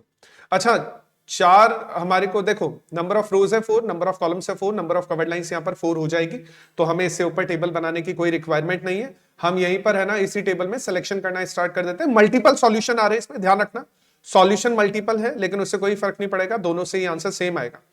तो कुछ स्टूडेंट का सॉल्यूशन देखो, मल्टीपल सॉल्यूशन मैं तुम्हें बता देता हूं कैसे आएगा। जब तुम सिलेक्शन करना स्टार्ट करोगे तो कुछ स्टूडेंट के सिलेक्शन इस तरह से होगा, जैसे ये सेलेक्ट हो जाएगा, ठीक है, उसके बाद ये सेलेक्ट हो जाएगा, उसके बाद ये सेलेक्ट हो जाएगा, उसके बाद ये सेलेक्ट हो जाएगा। तो कुछ स्टूडेंट के तो इस तरह का सॉल्यूशन बनेगा, यानी अगर मैं तुम्हें बताऊं तो तुम इस तरह से लिखोगे इसको कि 1 को मिल रहा है A, कुछ स्टूडेंट ऐसा लिखेंगे 2 को मिल रहा है B, 3 को मिल रहा है C, और 4 को मिल रहा है D। कुछ स्टूडेंट का असाइनमेंट इस तरह का होगा, ठीक है। नंबर्स के बारे में अभी हम देख लेते हैं, नंबर्स क्या आने वाले हैं। और कुछ स्टूडेंट्स का जो सिलेक्शन होगा ना, मैं यहां पर इस बार सिलेक्शन जब कर रहा हूं तो मैं टिक यानी ऐसा सर्कल नहीं बनाऊंगा या ऐसा स्क्वायर नहीं बनाऊंगा, मैं यहां पर देखो सिलेक्शन किस तरह से करूंगा, मैं सिलेक्शन कर देता हूं इस तरह से, देख लेना, डॉट लगा रहा हूं मैं। एक तो ये सेलेक्ट होगा, एक ये सेलेक्ट हो सकता है, एक ये सेलेक्ट हो सकता है, और एक ये वाला सिलेक्शन हो सकता है। मैंने उन 0 पर जो भी सेलेक्ट होने वाले उनके पास में मैंने वहां पर डॉट लगा दिया। सो अगर दूसरा कोई सिलेक्शन होता है तो वो कुछ इस तरह से होगा, 1 को मिलेगा A, सेकंड को मिलेगा C, थर्ड को मिलेगा बी और फोर्थ को मिलेगा डी। दोनों ही आंसर करेक्ट है। अगर किसी ने एक किया है तो भी करेक्ट है, अगर किसी ने फर्स्ट वाला सॉल्यूशन किया है वो भी करेक्ट है, अगर किसी ने सेकंड वाला सॉल्यूशन किया है वो भी करेक्ट है, और अगर किसी ने दोनों सॉल्यूशन कर देना वो भी करेक्ट है। ठीक है, तो ऐसा हार्ड एंड फास्ट नहीं है। अब इसमें हम नंबर देख लेते हैं। तो देखो 47 30, देखो दो नंबर तो ये वाले सेलेक्ट हुए, फिर दो नंबर ये वाले सेलेक्ट हुए। तो 47 30 25 17, या तो हो जाएगा 47 30 25 17, ये वाले नंबर हो जाएंगे। अच्छा, ये वाले जो नंबर आने वाले हैं ना, ध्यान रखना, ये मेन जो टेबल है, सेल्स वाली टेबल है जो हमारे को क्वेश्चन में गिवन है, वहां से आने वाले हैं नंबर। ठीक है, और अगर किसी ने ये किया होगा तो उसका जो सॉल्यूशन होगा वो हो जाएगा, देखो ये नंबर आएगा 47, ये नंबर आएगा 25, ये नंबर आएगा 30 एंड ये नंबर आएगा 17। डजेंट मैटर किसने कौन सा सॉल्यूशन किया है, मैंने तुम्हें बता दिया ऑलरेडी। तो 47 प्लस 30 प्लस 25 प्लस 17, तो आंसर आ जाएगा 119। कोई सा भी सॉल्व करो, दोनों से आंसर सेम है 119, और दोनों ही करेक्ट है। तो इस क्वेश्चन का जो फाइनल आंसर आएगा ना, वो फाइनल आंसर आएगा 119। सिलेक्शन जो होगा, ध्यान रखना, सिलेक्शन के बाद जो नंबर्स लिखे जाएंगे वो सेल्स वाले डेटा में से लिखे जाएंगे। ठीक है, अपॉर्चुनिटी लॉस वाले या रिग्रेट वाले डेटा में से नहीं लिखे जाएंगे, इस चीज का थोड़ा ध्यान रखना। तो इस क्वेश्चन का आंसर आ रहा है 119। Next question. नेक्स्ट क्वेश्चन जो है ना, आसान क्वेश्चन है, बहुत आसान क्वेश्चन है, और ये क्यूइंग थ्योरी का क्वेश्चन है, वेटिंग लाइन थ्योरी का क्वेश्चन है। तो क्वेश्चन थोड़ा सा यहां पर ब्लर है, लेकिन हम पढ़ लेते हैं, इतना मुश्किल नहीं है। The counter of A ration shop experience the arrival of 25 customer. देखो अराइवल टाइम, अराइवल दिया हुआ है, अराइवल का मतलब अराइवल रेट, और अराइवल रेट का मतलब लेमडा की वैल्यू तुम्हें गिवन है 25। Service time will have Poisson distribution, experience suggest that mean service time, average service time है ना वो 2 मिनट्स पर कस्टमर दिया हुआ है। तो हम इस क्वेश्चन को यहां पर भी सॉल्व कर सकते हैं, हम इस क्वेश्चन को नेक्स्ट पेज पर भी सॉल्व कर सकते हैं। तो एक बार चलो मैं थोड़ा सा कॉपी कर लेता हूं, नेक्स्ट पेज पर ही सॉल्व कर लेते हैं इस क्वेश्चन को। तो देखो अराइवल रेट तो है 25, और सर्विस रेट कितनी हो जाएगी, अगर एक कस्टमर की सर्विस में 2 मिनट लग रहे हैं, एक कस्टमर को सर्व करने में 2 मिनट्स लग रहे हैं, तो हमारे पास 60 मिनट्स होते हैं एक घंटे में, 1 आवर में 60 मिनट्स है, तो 60 मिनट्स में हम 30 कस्टमर्स को सर्व कर लेंगे, तो सर्विस रेट वुड बी 30।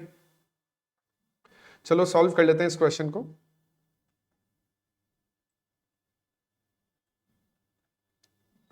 तो ये इस क्वेश्चन का डेटा है हमारे पास। ठीक है, मैंने तुम्हें बता दिया डेटा में थोड़ी सी जो ब्लरनेस है वो किस वजह से है। तो क्वेश्चन के अकॉर्डिंग जो डेटा हमें गिवन है, अगर हम उसको फॉलो करें, तो लेमडा, लेमडा मतलब अराइवल रेट, जिसको हम अराइवल रेट भी बोलते हैं, अराइवल रेट, अराइवल रेट हो जाएगी 25, बिल्कुल 25 कस्टमर्स पर आवर,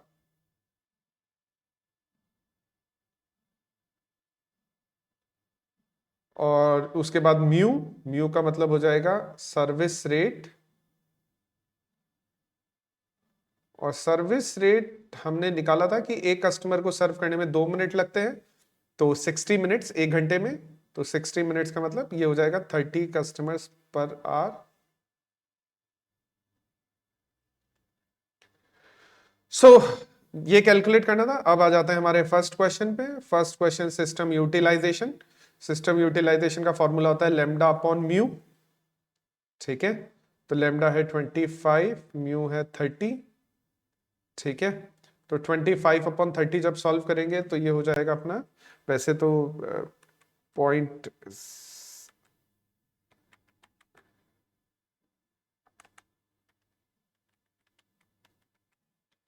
ये आने वाला है 0.8333। ठीक है, ये हो गया फर्स्ट वाले क्वेश्चन का सॉल्यूशन। सेकंड वाले क्वेश्चन का सॉल्यूशन है percentage of time server will be idle. तो इसमें P0 वाला फॉर्मूला लगेगा। P0 का फॉर्मूला होता है 1 माइनस लेमडा अपॉन म्यू। ठीक है, तो 1 माइनस 25 अपॉन 30, तो 25 अपॉन 30 की देखो अपन वैल्यू ऑलरेडी निकाल चुके हैं, तो 0.833, इसमें से 1 माइनस कर देते हैं तो 0.167 आ जाएगा इसका आंसर। ठीक है, थर्ड क्वेश्चन का सॉल्यूशन, थर्ड क्वेश्चन बोल रहा है the expected number of customer waiting to be serve. अगर कस्टमर वेट कर रहे हैं सर्विस के लिए तो इसका मतलब वो कस्टमर कहां खड़े होंगे, अगर कस्टमर अपनी सर्विस के लिए वेट कर रहे हैं तो वो कस्टमर होंगे क्यू में, तो वो कस्टमर खड़े होंगे क्यू में। तो number of customer in queue, E N Q, formula होता है lambda square upon mu, mu minus lambda, ये फॉर्मूला हम यूज करते हैं। तो लैम्डा, अब देखो है ना, बहुत सारे स्टूडेंट अलग अलग फॉर्मूला यूज कर सकते हैं, उनका जैसा टीचर ने बताया होगा वैसा वो फॉर्मूला यूज करते हैं। मैं यही फॉर्मूला प्रेफर करता हूं हमेशा, lambda square upon mu, mu minus lambda. तो लैम्डा का स्क्वायर करेंगे तो 25 का स्क्वायर अपॉन म्यू, म्यू है अपने पास 30, और 30 माइनस लैम्डा करेंगे तो 30 माइनस 25, 25 का स्क्वायर होता है 625 अपॉन ये हो जाएगा 30 इंटू 5 मतलब 150, तो 625 अपॉन 150 ये हो जाएगा 4.1666। अच्छा, इसका तुम्हें अगर यूनिट मेजरमेंट लिखना है तो लिखना होता है कस्टमर, और लास्ट वाला है the average time customer spend in the system. तो मैं फोर्थ क्वेश्चन को यहीं पर सॉल्व कर देता हूं। Average time customer spend in the system, EWS, ठीक है। और EWS का बहुत सारे स्टूडेंट अपने अकॉर्डिंग फॉर्मूला यूज कर सकते हैं, मैं उसके लिए नहीं कर रहा, सबका फॉर्मूला सही होता है अगर आप सही तरह से यूज कर रहे हैं तो। फॉर्मूला होता है 1 अपॉन म्यू माइनस लैम्डा, तो 1 अपॉन म्यू है 30, लैम्डा है 25, और 1 अपॉन 5, और 1 अपॉन 5 को सॉल्व करेंगे तो 0.2 आवर्स। अब 0.2 आवर्स भी कर सकते हो, और इसको तुम चाहो तो मिनट्स में कन्वर्ट करके 12 मिनट्स भी कर सकते हो, दोनों ही करेक्ट आंसर है, दोनों ही सही माने जाएंगे, ठीक है। चलो नेक्स्ट क्वेश्चन देख लेते हैं हम। Next question, question number 5। Question number 5 का जो फर्स्ट पार्ट है ना, वो इंडिविजुअल रिप्लेसमेंट का क्वेश्चन है, ठीक है। और इंडिविजुअल रिप्लेसमेंट का ये सेम क्वेश्चन हमारे मॉड्यूल में है, वैसे तो जितने भी बाकी सारे क्वेश्चन आए ना, ये सारे क्वेश्चन हमारे एज इट इज मॉड्यूल में ही है। जैसे फोरकास्टिंग का क्वेश्चन भी है हमारे मॉड्यूल में, सीक्वेंसिंग का भी question as it is, data वगैरह चेंज है लेकिन एज इट इज क्वेश्चन है। और ये वाला क्वेश्चन भी हमारे मॉड्यूल में है असाइनमेंट का। ये वाला जो क्वेश्चन है ये भी क्यूइंग थ्योरी का भी हमारे मॉड्यूल का क्वेश्चन है। क्वेश्चन नंबर 5 का जो फर्स्ट पार्ट है इंडिविजुअल रिप्लेसमेंट, इंडिविजुअल रिप्लेसमेंट यानी ये रिप्लेसमेंट वाले चैप्टर में शायद सेकंड या थर्ड क्वेश्चन है जितना मुझे ध्यान है। तो क्वेश्चन बोल रहा है कि एक कंपनी है NX limited and engineering firm is using a machine whose purchase price is 13,000 rupees. Purchase किया 13,000 में, इंस्टॉलेशन में अमाउंट लगा 3,700 और 1,400 स्क्रैप वैल्यू है, ठीक है। और उसके अलावा हमें यहाँ पर मेंटेनेंस वगैरह का कुछ डेटा गिवन है। तो मैं एक बार ये मेंटेनेंस का डेटा कॉपी कर लेता हूँ। उसके बाद क्वेश्चन बोल रहा है determine after how many times, और उसके बाद कब फेल हो जाएगा ये वगैरह कैलकुलेट करना है, ठीक है, देख लेते हैं। अच्छा, ये वाला क्वेश्चन का सॉल्यूशन देख लेना, थोड़ा सा हो सकता है मेरे ये फेस की वजह से थोड़ा सा क्वेश्चन का सॉल्यूशन थोड़ा सा छिप गया हो, यहाँ पर थोड़ा सा दिख नहीं रहा हूं, तो ये थोड़ा सा एक बार देख लेना इसको। नेक्स्ट क्वेश्चन का डेटा है ये,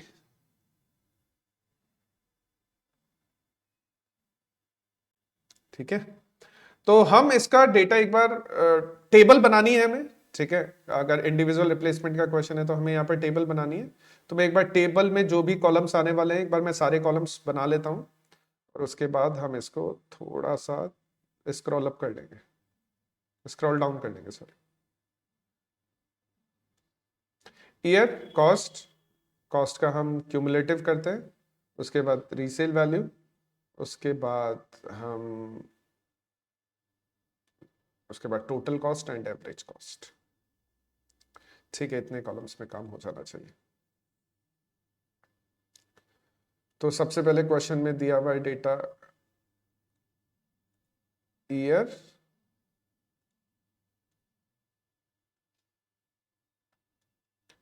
वन, टू, थ्री, फोर, मैं थोड़ा सा स्क्रॉल साइड में भी कर दूंगा, एक बार कर ही देता हूं मैं थोड़ा सा, ताकि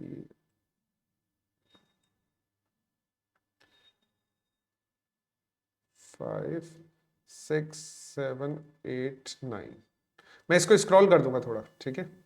और कॉस्ट हमें गिवन है 300, 850, 1300, 1900, 2600, 3300, 4200, 6000 एंड 7500। ये हमें कॉस्ट गिवन है, मेंटेनेंस कॉस्ट जिसको हम बोलते हैं, रनिंग कॉस्ट जिसको बोलते हैं, वो हमें यहाँ पर गिवन है। तो अब हमें क्या करना है? सबसे पहले हमें चाहिए रीसेल वैल्यू, और रीसेल वैल्यू का डेटा हमें क्वेश्चन में गिवन है। क्वेश्चन बोल रहा है देखो 13,000 में हमने परचेज किया, ठीक है, तो 13,000 प्लस रीसेल वैल्यू देखो 1400 गिवन है यहाँ पे। तो चलो इसको है ना, मैं पहले है ना वो कैलकुलेट करने लग गया था, कैपिटल लॉस को कैलकुलेट करने लग गया था। तो रीसेल वैल्यू 1400 गिवन है, तो मैं यहाँ पर एक बार 1400 लिख लेता हूँ। 1400 for the next 9 years, same रहेगी, स्क्रैप वैल्यू है ये।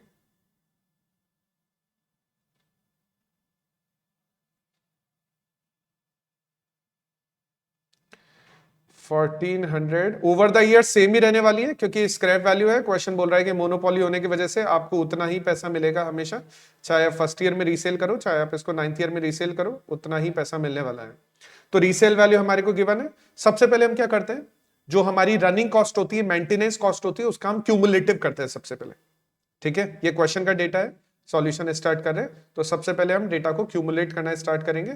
तो क्यूमुलेटिव कर रहे हैं हम रनिंग कॉस्ट का, या मेंटेनेंस कॉस्ट जो हमें स्टार्टिंग में गिवन है, उसका हम क्यूमुलेटिव करते हैं। तो क्यूमुलेटिव करेंगे तो फर्स्ट नंबर वुड बी 300, उसके अंदर 850 ऐड करेंगे, 1150 होता है वैसे, लेकिन ठीक है, मैं एक बार इसलिए कर रहा हूं ताकि मिस्टेक नहीं हो। प्लस 1300, 2450, प्लस 1900, 4350, प्लस 2600, 6950, प्लस 3300, 10,250,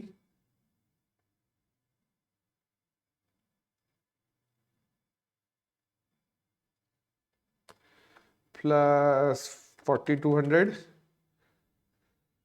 14,450,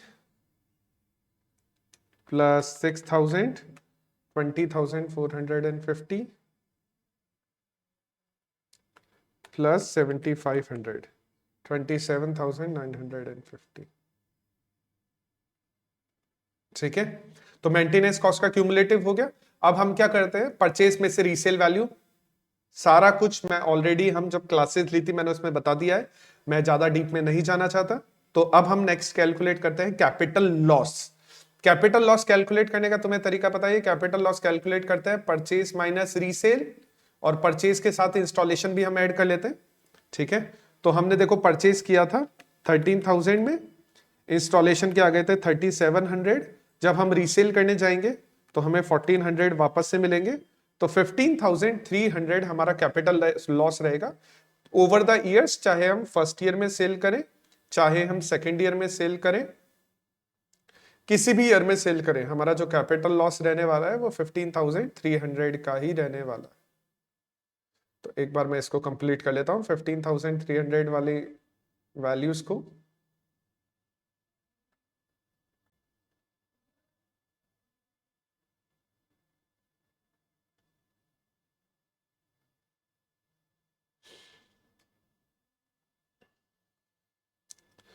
इन दोनों नंबर्स को ऐड करेंगे तो हमारी टोटल कॉस्ट आ जाएगी, और टोटल कॉस्ट के बाद मैंने तुम्हें बताया था हमेशा डिसीजन जो लिया जाता है वो एवरेज कॉस्ट के बेसिस पे लिया जाता है। तो अब हम उसके बाद एवरेज कॉस्ट भी कैलकुलेट कर देंगे। तो सबसे पहले टोटल कॉस्ट कैलकुलेट करने के लिए देखो मैं तुम्हें बता देता हूँ, इन दोनों को ऐड किया जाता है, बस इतना मैं तुम्हें बता देता हूँ, इन दोनों नंबर्स को ऐड किया जाएगा। तो फर्स्ट हो जाएगा 15,600, चलो इतनी सी कैलकुलेशन तो मैं डायरेक्ट लिख लेता हूँ। 15,600 एवरेज भी करोगे तो डिवाइड बाय 1। एवरेज करने के लिए क्या करते हैं, टोटल कॉस्ट को पीरियड से डिवाइड कर लेते हैं, पीरियड यहाँ पर ईयर्स दिए हुए हैं तो ईयर से डिवाइड कर लेते हैं।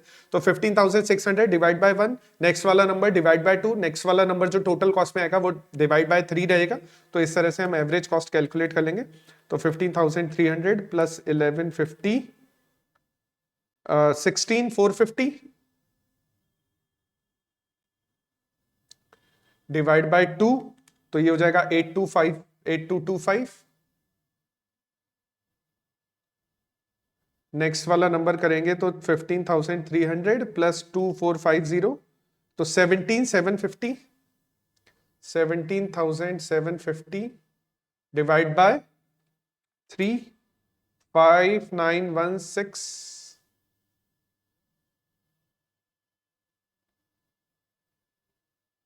नेक्स्ट 15,300 प्लस 4350, 19,650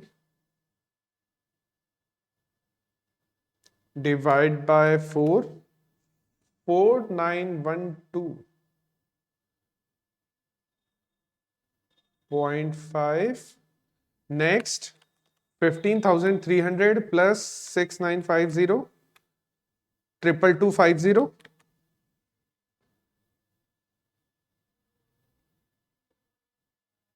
एवरेज आ रहा है इसका 4450।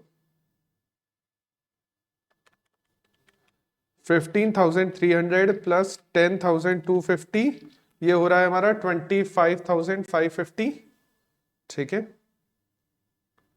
25,550 divide by 6, 4258, 4258.33। 15,300 plus 14,450, 29,750 divide by 7, 4250। एक बार 29,750 divide by 7, 4250। Very good, 4250।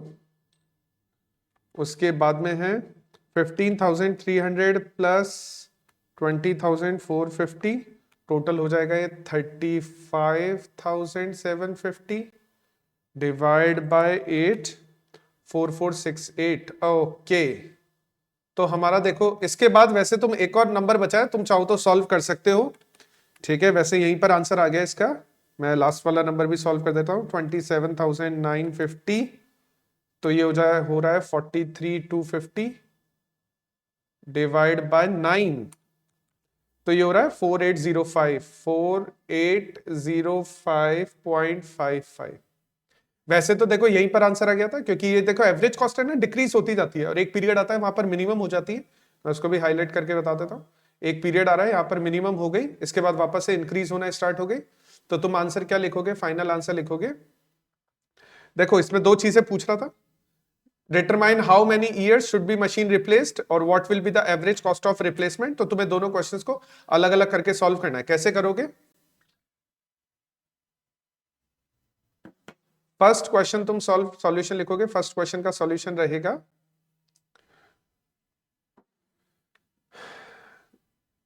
Average replacement period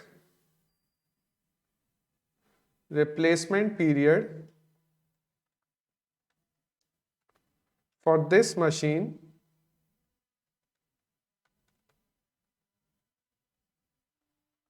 should be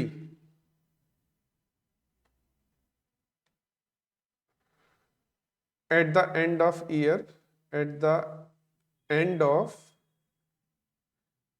7th year, क्योंकि 7th ईयर में मिनिमम हुई है तो 7th ईयर में उसको रिप्लेस हो जाना चाहिए।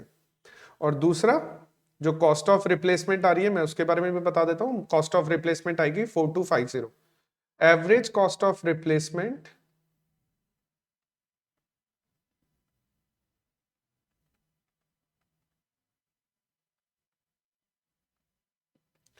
ये हो जाएगी ₹4250। तो ये हमारे दोनों आंसर हो जाएंगे इस क्वेश्चन के लिए। तो देखो यहाँ पे लास्ट क्वेश्चन है अपना, क्वेश्चन नंबर 5 का बी पॉइंट, लास्ट क्वेश्चन है ऑपरेशन मैनेजमेंट का। क्वेश्चन बोल रहा है Exxon tech limited has recently won a contract for the installation of a die casting machine and its associated building construction work of a local factory of large national firm of electronic engineers. Project manager has listed down. तो है ना, PERT CPM का question है, simple question है, आसान question है। और वैसे भी देखो पर्ट सीपीएम के वो वाले क्वेश्चन आसान ही होते हैं, नेटवर्क डायग्राम बनाना तो आसान ही होता है, जिनमें हमें इस तरह से न्यूमेरिक एक्टिविटीज गिवन होती है। तो हमें सारी एक्टिविटीज गिवन है, हमें ड्यूरेशन गिवन है, तो हम इन एक्टिविटीज और ड्यूरेशन को यूज करके सबसे पहले तो नेटवर्क डायग्राम बना लेते हैं। और इसमें भी देखो क्वेश्चन अगर हम पढ़ेंगे ना, तो क्वेश्चन में लिखा हुआ है कि draw the network diagram, what are the possible path. Possible path देखो इसमें ऑल्टरनेटिव पाथ निकालने को बोला है कि सारे के सारे ऑल्टरनेटिव पाथ हमें यहाँ पे कैलकुलेट करने हैं, क्रिटिकल पाथ कैलकुलेट करना है। और ये जो क्वेश्चन है, लास्ट वाला जो क्वेश्चन है, total float, free float and independent float, ये थोड़ा सा प्रॉब्लमेटिक है, क्योंकि हमारे कोर्स में हम केवल टोटल फ्लोट के बारे में ही डिस्कस करते हैं, फ्री और इंडिपेंडेंट फ्लोट के बारे में हम इतनी ज्यादा डिस्कस नहीं करते हैं, क्योंकि फ्री और इंडिपेंडेंट फ्लोट का कॉन्सेप्ट फाइनल में आता है, सीएमए फाइनल के अंदर जो कॉस्टिंग वाला पेपर है उसके अंदर आता है। तो चलो ठीक है, ये क्वेश्चन एक तरह से मेरे हिसाब से आउट ऑफ द कोर्स है, लेकिन ठीक है, हमें दिया हुआ है तो हम इसको यहाँ पर क्वेश्चन को कंप्लीट करते हैं। हमारा ये रहा क्वेश्चन, मैं इसको यहाँ पर पेस्ट कर लेता हूं, इतने बड़े की हमें रिक्वायरमेंट नहीं है। चलो ये रहा क्वेश्चन हमारा।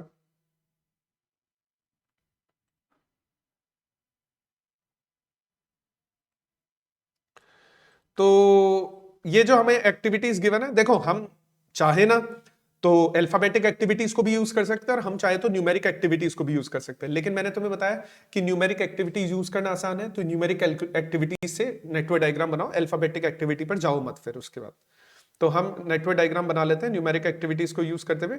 डायग्राम जो मैं बनाने वाला हूं तुम लोगों ने बनाया होगा स्केल वगैरह यूज करके, मैं बना लेता हूं यहाँ पर फ्री हैंड, तो तुम एक बार उसको देख लेना, समझ लेना। तो सबसे पहले देखो एक्टिविटी 1 2, तो हमने ये डायग्राम बना दिया, एक्टिविटी 1, एक्टिविटी बना दी 1 2।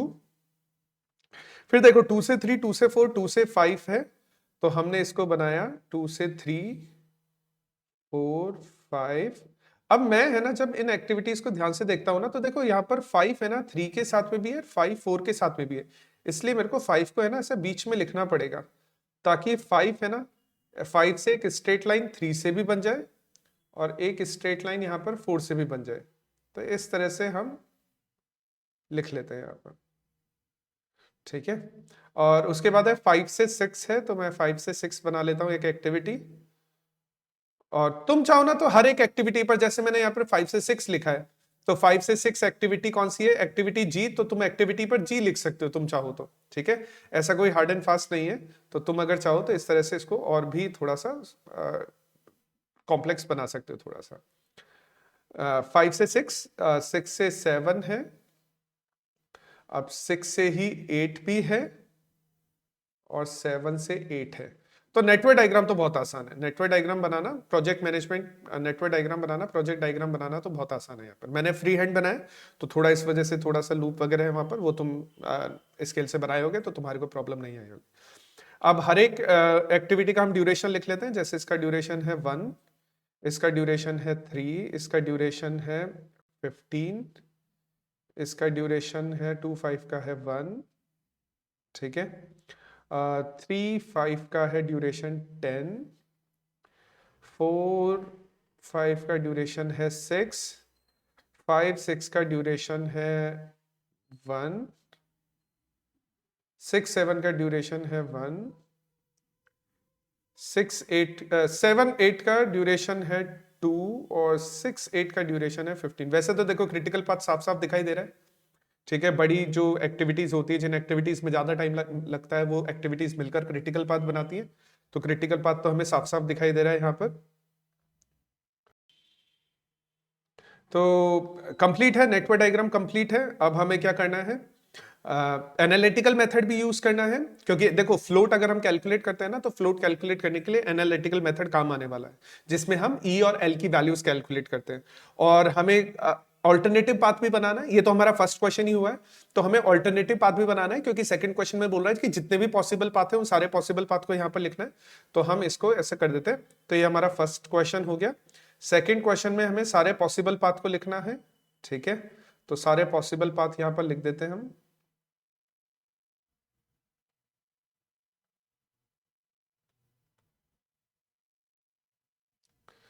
ऑल्टरनेटिव पाथ भी लिख सकते हो तुम यहाँ पर, पॉसिबल पाथ भी लिखना चाहो पॉसिबल पाथ भी लिख सकते हो। तो जितने भी पाथ पॉसिबल है हम यहाँ पे सारे लिख देते हैं। तो पहला है देखो, और ऑल्टरनेटिव पाथ या पॉसिबल पाथ का मतलब क्या होता है कि एक्टिविटी स्टार्ट होनी चाहिए, यानी जो हमारा पाथ है वो स्टार्ट होना चाहिए 1 से और एंड होना चाहिए लास्ट वाली पर। तो लास्ट वाली एक्टिविटी हमारे पास में, लास्ट वाला इवेंट जो है वो हमारे पास में 8 है। तो 1 से 8 तक पहुंचने के कितने पॉसिबल रूट हो सकते हैं? तो देखो ये है एक 1 से 2 3 5 6 7 8। तुम चाहो ना तो इसको है ना अल्फाबेटिक फॉर्म में भी लिख सकते हो, मेरे को कोई प्रॉब्लम नहीं है। जैसे 1 2 की जगह तुम लिख सकते हो A, उसके बाद 2 3 है B, वो भी सही है, वो भी गलत नहीं है। तुम्हारे लिए दोनों ही ऑप्शंस अवेलेबल है। B देख लेते हैं, 1 2 3 5 6 एंड 8। ठीक है। C है यहां पर 1 2 5 6 7 8 और D है 1 2 5 6 8। एक और है हमारे पास में पॉसिबल पाथ 1 2 4 5 6 7 8 और ये लास्ट पॉसिबल पाथ है जो मुझे दिखाई दे रहा है, ई एफ है, सॉरी ये एफ 1 2 4 5 6 एंड 8। अब इन सारे पाथ का जो ड्यूरेशन है, मैं ड्यूरेशन कैलकुलेट करके देख लेता हूं कितना कितना ड्यूरेशन है यहाँ पर। तो जैसे एक बार इसको सही तरह से लिख लेता हूं ताकि बस मैं ड्यूरेशन लिखूं बाद में। वैसे तो पता लग रहा है लास्ट वाला क्रिटिकल है क्योंकि इसका ड्यूरेशन सबसे ज्यादा है। तो पहले देखो ये ऊपर वाला पाथ देख लेते हैं, 1 2 ये हो गया 14 15 16 17 18, ये हो गया 18। अब देखो है ना ड्यूरेशन जो गिवन है ना क्वेश्चन में डेज में गिवन है। अगर मैं तुम्हें क्वेश्चन दिखाऊं तो ड्यूरेशन यहाँ पर डेज में गिवन है। ठीक है, तो 18 डेज। और ये हो जाएगा अब नीचे वाला, तो 13 14 15 3 4 5 15 15 15 30 डेज। और ये हो जाएगा ऊपर वाला 1 2 3 4 5 6 डेज। ये हो जाएगा हमारा 15 16, नहीं नहीं, अब ये तो नीचे वाला है, 15 16 17 18 डेज। ठीक है, 18 डेज हो जाएगा हमारा। उसके बाद ये हो जाएगा हमारा 15 16 21 22 23 24 25 26 डेज। और ये लास्ट वाला हो जाएगा 21 22 23 और 15 38 डेज। तो जो सबसे बड़ा होता है ऑल्टरनेटिव पाथ में, जो सबसे बड़ा होता है वही मिलकर हमारा क्रिटिकल पाथ बनाता है यहाँ पर। ठीक है, तो हमारा जो क्रिटिकल पाथ है, जैसे ये तो सेकंड क्वेश्चन हो गया। अब थर्ड क्वेश्चन का सॉल्यूशन, थर्ड क्वेश्चन में वैसे केवल क्रिटिकल पाथ ही पूछा है हमसे, तो थर्ड क्वेश्चन का सॉल्यूशन देखो मैं यहाँ पर लिख देता हूँ ताकि मेरे पास फिर थोड़ा सा फ्लोट निकालने के लिए भी जगह रह जाए, या मैं थोड़ा सा कर देता हूँ थोड़ा सा। ठीक है, इधर लिख देता हूँ मैं थर्ड क्वेश्चन का सॉल्यूशन। सो हमारा थर्ड क्वेश्चन है, उसमें हमसे क्रिटिकल पाथ पूछा था, तो क्रिटिकल पाथ का सॉल्यूशन है वो पाथ जिससे टाइमिंग सबसे ज्यादा निकल कर आती है। तो वो है 1 2 4 5 6 8 एंड जो क्रिटिकल ड्यूरेशन है इसका ड्यूरेशन है 38 डेज का। ये हमारे थर्ड क्वेश्चन का आंसर है। और फोर्थ और लास्ट क्वेश्चन, तो फोर्थ क्वेश्चन में हमें फ्लोट पूछा है। तो फ्लोट में देखो सारी एक्टिविटीज नहीं पूछी है, कुछ स्पेसिफिक एक्टिविटीज पूछी है फ्लोट के अंदर। तो यहाँ पे चेक करोगे तो डी ई एच जे, सिर्फ इन्हीं का फ्लोट कैलकुलेट करना है, सारी एक्टिविटीज का फ्लोट कैलकुलेट नहीं करना है। तो चलो कर लेते हैं, लेकिन ध्यान देना फ्लोट को कैलकुलेट करने से पहले जरूरी है एनालिटिकल मेथड अप्लाई करना, और एनालिटिकल मेथड अप्लाई करके ही हम है ना यहाँ पर सारी ई और एल की वैल्यूज को कैलकुलेट कर पाएंगे। तो हम स्टार्ट कर देते हैं एनालिटिकल मेथड। और वैसे तुम लोगों को आना चाहिए एनालिटिकल मेथड सॉल्व करना, बस for the sake of question मैं थोड़ा जल्दी कर देता हूं इसको। तो ये हो जाएगा 0 0 1 1 4 16 16। ऊपर वाली जो वैल्यू है वो ई को रिप्रेजेंट करिए, नीचे वाली जो वैल्यू है वो एल को। ई का मतलब होता है अर्ली स्टार्ट टाइम और एल का मतलब होता है लेटेस्ट फिनिश टाइम। तो इस तरह से रिप्रेजेंटेशन होता है। ये हो जाएगा 22 और ये 10 माइनस करेंगे तो ये 12 हो जाएगा। तो मैंने एल की वैल्यू यहाँ पर बाद में लिखी है, ये 23 हो जाएगा और ये 38 हो जाएगा और ये 24 और ये 36 हो जाएगा। तो देखो ई और एल की वैल्यूज हमने कैलकुलेट कर ली। अब इन वैल्यूज को यूज करके हम क्या बनाएंगे, फ्लोट टेबल बनाएंगे। फ्लोट कैलकुलेट करना होता है तो फ्लोट कैलकुलेट करने के लिए फ्लोट टेबल बनाई जाती है। तो हम ये जो कंस्ट्रक्शन कर रहे हैं ये फ्लोट टेबल का कंस्ट्रक्शन कर रहे हैं। एक बार मैं सारे कॉलम्स बना दूं इसमें, फिर हम फ्लोट को जल्दी से कैलकुलेट कर लेंगे। अच्छा देखो, मेरे को नहीं लगता कि अगर तुम्हारा पढ़ा हुआ है तो तुम्हें टोटल फ्लोट कैलकुलेट करने में कोई प्रॉब्लम आएगी। मैं क्लियरली बता देता हूँ, मैं है ना इंटर की क्लास में फ्री फ्लोट और इंडिपेंडेंट फ्लोट पढ़वाता नहीं हूँ, क्योंकि फ्री फ्लोट इंडिपेंडेंट फ्लोट का कॉन्सेप्ट है ना मॉड्यूल में गिवन नहीं है। ठीक है, कोई भी क्वेश्चन गिवन नहीं है। फाइनल में क्वेश्चन है फ्री फ्लोट इंडिपेंडेंट फ्लोट का, तो फाइनल में मैं करवाता हूँ। इंटर की क्लास में मैं उसको स्किप करता हूँ। और मैंने तुम्हें पहले ही बता दिया कि मेरे को ऐसा लग रहा है कि आउट ऑफ द सिलेबस है क्वेश्चन, लेकिन ठीक है, अब जो है वो है। अगर किसी ने कंप्लीट नहीं किया है, किसी ने सिर्फ टोटल फ्लोट तक ही कंप्लीट किया है, तो उसको केवल एक ही मार्क्स मिलेगा। और जिसने फ्री फ्लोट इंडिपेंडेंट फ्लोट भी कंप्लीट किया है या टोटल फ्लोट तक कंप्लीट किया है, तो मान लो 2 मार्क्स मिलेंगे, क्योंकि टेबल बहुत सारी बनानी पड़ती है। और फ्री फ्लोट इंडिपेंडेंट फ्लोट अगर किसी ने नहीं किया है तो उसका 1 मार्क या 1.5 मार्क यहाँ पर काटा जा सकता है, डिडक्ट हो सकता है। तो उसके लिए मैं कुछ नहीं कर पाऊंगा फिलहाल। मैं इसको तुम्हें एक बार पूरा कंप्लीट करवा देता हूं। तो float table number 4th question हम स्टार्ट करें। नंबर 4th क्वेश्चन में हमें बनानी है फ्लोट टेबल। और पहले मैं एक बार सारे कॉलम्स की एंट्रीज कर लेता हूं, जो भी यहाँ पर कैप्शन है मैं सारे कैप्शन फिल कर लेता हूं। सबसे पहले आती है एक्टिविटीज। अच्छा देखो, सारी एक्टिविटीज का फ्लोट नहीं निकालना, DEFJ, ठीक है, सॉरी DEHJ का फ्लोट कैलकुलेट करना है। तो मैं डी का कैलकुलेट कर लेता हूं, EH एंड J इनका फ्लोट कैलकुलेट कर लेता हूं। अब डी को तुम चाहो ना तो न्यूमेरिकली भी रिप्रेजेंट कर सकते हो। जैसे डी को यहां पर बोला है 25, 25, 35, 6, 7 और 7, 8। 25, 35, 6, 7 और 7, 8। ये थोड़ा सा ऐसा हो जाता है कि हमें इनकी रिक्वायरमेंट होती है। इन जो यहाँ पर ये न्यूमेरिक फॉर्म लिखी हुई है, इसकी हमें रिक्वायरमेंट होती है जब हम स्टार्ट टाइम कैलकुलेट करते हैं, फिनिश टाइम कैलकुलेट करते हैं, फ्लोट कैलकुलेट करते हैं, तब हमें इसकी जरूरत पड़ती है। तो नेक्स्ट इसके बाद हम सेकेंड कॉलम ड्यूरेशन का होता है। ठीक है, उसके बाद होता है अर्ली स्टार्ट टाइम, उसके बाद होता है लेटेस्ट स्टार्ट टाइम, उसके बाद होता है अर्ली फिनिश टाइम,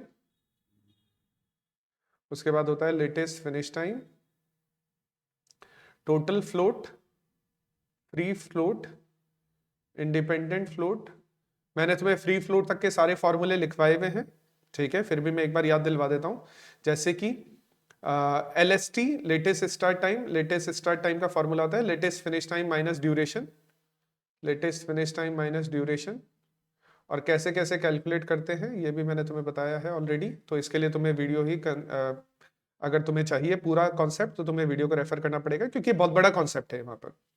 और उसके अलावा हमारा एक कैलकुलेट होता है early finish time. Early finish time calculate करने का तरीका होता है duration plus early start time, duration plus early start time. और ऐसे ही फ्लोट वगैरह के भी फॉर्मूले रहते हैं, तो मैं वो यहाँ पर नीचे लिख दूंगा। मैं एक बार स्टार्ट करता हूँ इसको। तो जैसे डी है 25, उसका ड्यूरेशन है 1, ई है 35, ड्यूरेशन है 10, एच है 6, 7, 6, 7 का ड्यूरेशन है 1 और जे है 7, 8, 7, 8 का ड्यूरेशन है 2। ठीक है, अब ये जो आगे एक्टिविटीज लिखी होती है ना, जैसे आगे का मतलब जो हेड इवेंट होता है एक्टिविटी का, तो 2, 3, 6, 7, इससे हम ई की वैल्यू को पिक करते हैं, अर्ली स्टार्ट टाइम की वैल्यू को पिक करते हैं।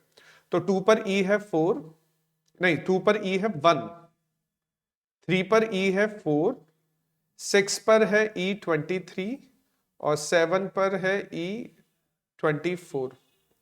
अब हम है ना जो ये टेल इवेंट है, जो बाद में लिखे हुए नंबर्स हैं, इनसे हम एल की वैल्यू को पिक करते हैं। तो 5 पर एल है 22, एल का मतलब होता है लेटेस्ट फिनिश टाइम 22। उसके बाद 7 पर एल है 36 और लास्ट है 8 पर एल है 38।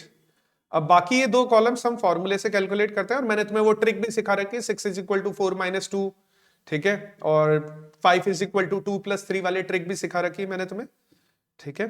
तो 22 माइनस 1, देखो माइनस करते हैं, लेटेस्ट फिनिश टाइम में से ड्यूरेशन माइनस करते हैं, तो ये हो जाएगा 21, ये हो जाएगा 12, ये हो जाएगा 35, और ये हो जाएगा 36, और इन दोनों को ऐड करते हैं तो ये आ जाएगा हमारा, जो ये duration plus early start time है, तो ये 2 हो जाएगा, तो ये हो जाएगा next 14, next would be 24, and last would be 26।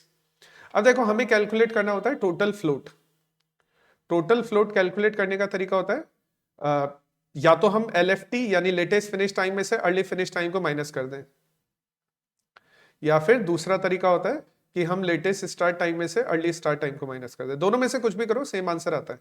यानी मैंने तुम्हें तरीका बताया था shortcut, 7 is equal to 6 minus 5 करो और 4 माइनस 3 करो। कॉलम नंबर 7 था टोटल फ्लोट, टोटल फ्लोट को कैलकुलेट करने के लिए 6 माइनस 5 करो, 4 माइनस 3 करो, सेम ही आंसर आता है। तो this would be 20, this would be 8, this would become 12, and last would be 12, ठीक है। तो ये टोटल फ्लोट है। अब बाकी बचे हमारे फ्री फ्लोट और इंडिपेंडेंट फ्लोट। तो मैं फ्री फ्लोट का फॉर्मूला लिख देता हूं। फ्री फ्लोट का फॉर्मूला होता है टोटल फ्लोट माइनस स्लैक, और थोड़ा सा है ना मैं तुम्हें स्लैक के बारे में बता देता हूं एक बार। और इंडिपेंडेंट फ्लोट का फॉर्मूला होता है फ्री फ्लोट माइनस स्लैक। मैं थोड़ा सा तुम्हें स्लैक के बारे में बता देता हूं। स्लैक का मीनिंग होता है ई और एल के वैल्यूज के बीच में डिफरेंस, ई और एल की वैल्यूज जो होती है उसके बीच में डिफरेंस, ठीक है।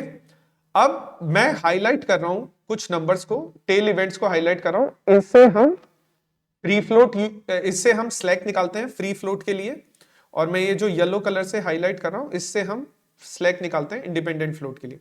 और स्लैक का मतलब है ई और एल के बीच में क्या डिफरेंस है। तो देखो 5 पर ई और एल का क्या डिफरेंस है, 5 पर ई और एल का डिफरेंस है 0, तो टोटल फ्लोट में से 0 माइनस करेंगे तो फ्री फ्लोट वुड बी 20। अब 5 है तो ये 8 ही रहेगा, क्योंकि 5 पर स्लैक कितना है, स्लैक 0, तो टोटल फ्लोट में से स्लैक माइनस करेंगे, 0 माइनस करेंगे तो 8 ही आएगा। 7 पर स्लैक, देखो 7 पर स्लैक है स्लैक 12 का, क्योंकि 24 36 में डिफरेंस है 12 का, तो हम इसमें से टोटल फ्लोट में से 12 माइनस करेंगे तो 0 हो जाएगा। और लास्ट वाला 8 है, 8 पर स्लैक है 0 का, 38 0 का स्लैक है, तो 12 में से 0 माइनस करेंगे तो 12 हो जाएगा।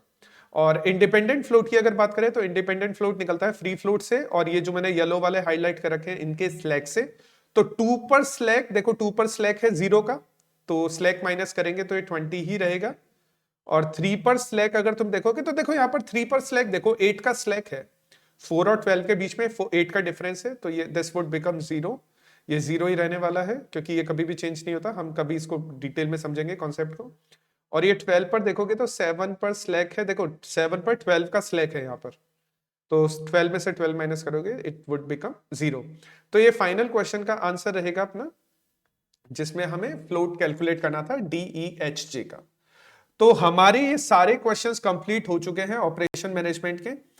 प्रैक्टिकल थियोरेटिकल क्वेश्चन मैंने तुम्हें पहले भी बता दिया है ऑलरेडी कि मैं ट्राई करूंगा कि मैं सारे क्वेश्चंस की एक PDF बनाकर जल्दी से डिस्क्रिप्शन में पोस्ट कर सकूं। अब देख लेते हैं थोड़ा SM के, हम MCQ देख लेते हैं, और प्रैक्टिक थ्योरी वाले के लिए मैं ऑलरेडी तुम्हें बता चुका हूं इस चीज के बार बार, ठीक है। तो पहला question number 1, strategic management can be defined as the direction and scope of the organization over a long, ठीक है, इसको स्ट्रेटेजी बोलते हैं, ठीक है। क्या ये स्ट्रेटेजिक मैनेजमेंट है, क्योंकि क्वेश्चन स्ट्रेटेजी नहीं पूछ रहा है, क्वेश्चन स्ट्रेटेजिक मैनेजमेंट पूछ रहा है, तो ये तो स्ट्रेटेजी है, तो ये नहीं है। A strategy of decision and action which leads to development of an effective strategy, बिल्कुल करेक्ट है, ये सही स्टेटमेंट है। ये फ्यूचर के लिए अगर हम कुछ स्टेटमेंट देते हैं तो उसको हम विजन बोलते हैं, ठीक है। उसको सपोर्ट करने के लिए हम कुछ बनाते हैं तो हम उन एक्टिविटीज को ऑब्जेक्टिव बोलते हैं। तो ये सब चीजें डिफरेंट है। तो स्ट्रेटेजिक मैनेजमेंट अगर डेफिनेशन की बात करें तो बी करेक्ट ऑप्शन है। नेक्स्ट है paste political economical social technological, political economical social technological, ठीक है, ऑप्शन डी करेक्ट है इसका, इसने भी सही किया है। BPR could be applied to companies that confront problems such as, BPR कौन सी कंपनीज में किया जाता है जिनमें क्या प्रॉब्लम चल रही है। अब देखो क्वेश्चन बोल रहा है प्रॉब्लम्स के बारे में बोल रहा है, लो ऑपरेशन कॉस्ट, कोई प्रॉब्लम नहीं है, ये तो एडवांटेज है कंपनी का, तो कंपनी क्यों बीपीआर करेगी, क्यों अपने प्रोसेस को चेंज करना चाहेगी। High performance of middle level managers, कोई प्रॉब्लम नहीं है, ठीक है, अच्छी बात है ये तो। ऑर्गेनाइजेशन क्यों चेंज करना चाहेगी। Appropriate distribution of resources and jobs in order to achieve maximum performance और low quality offered to customer.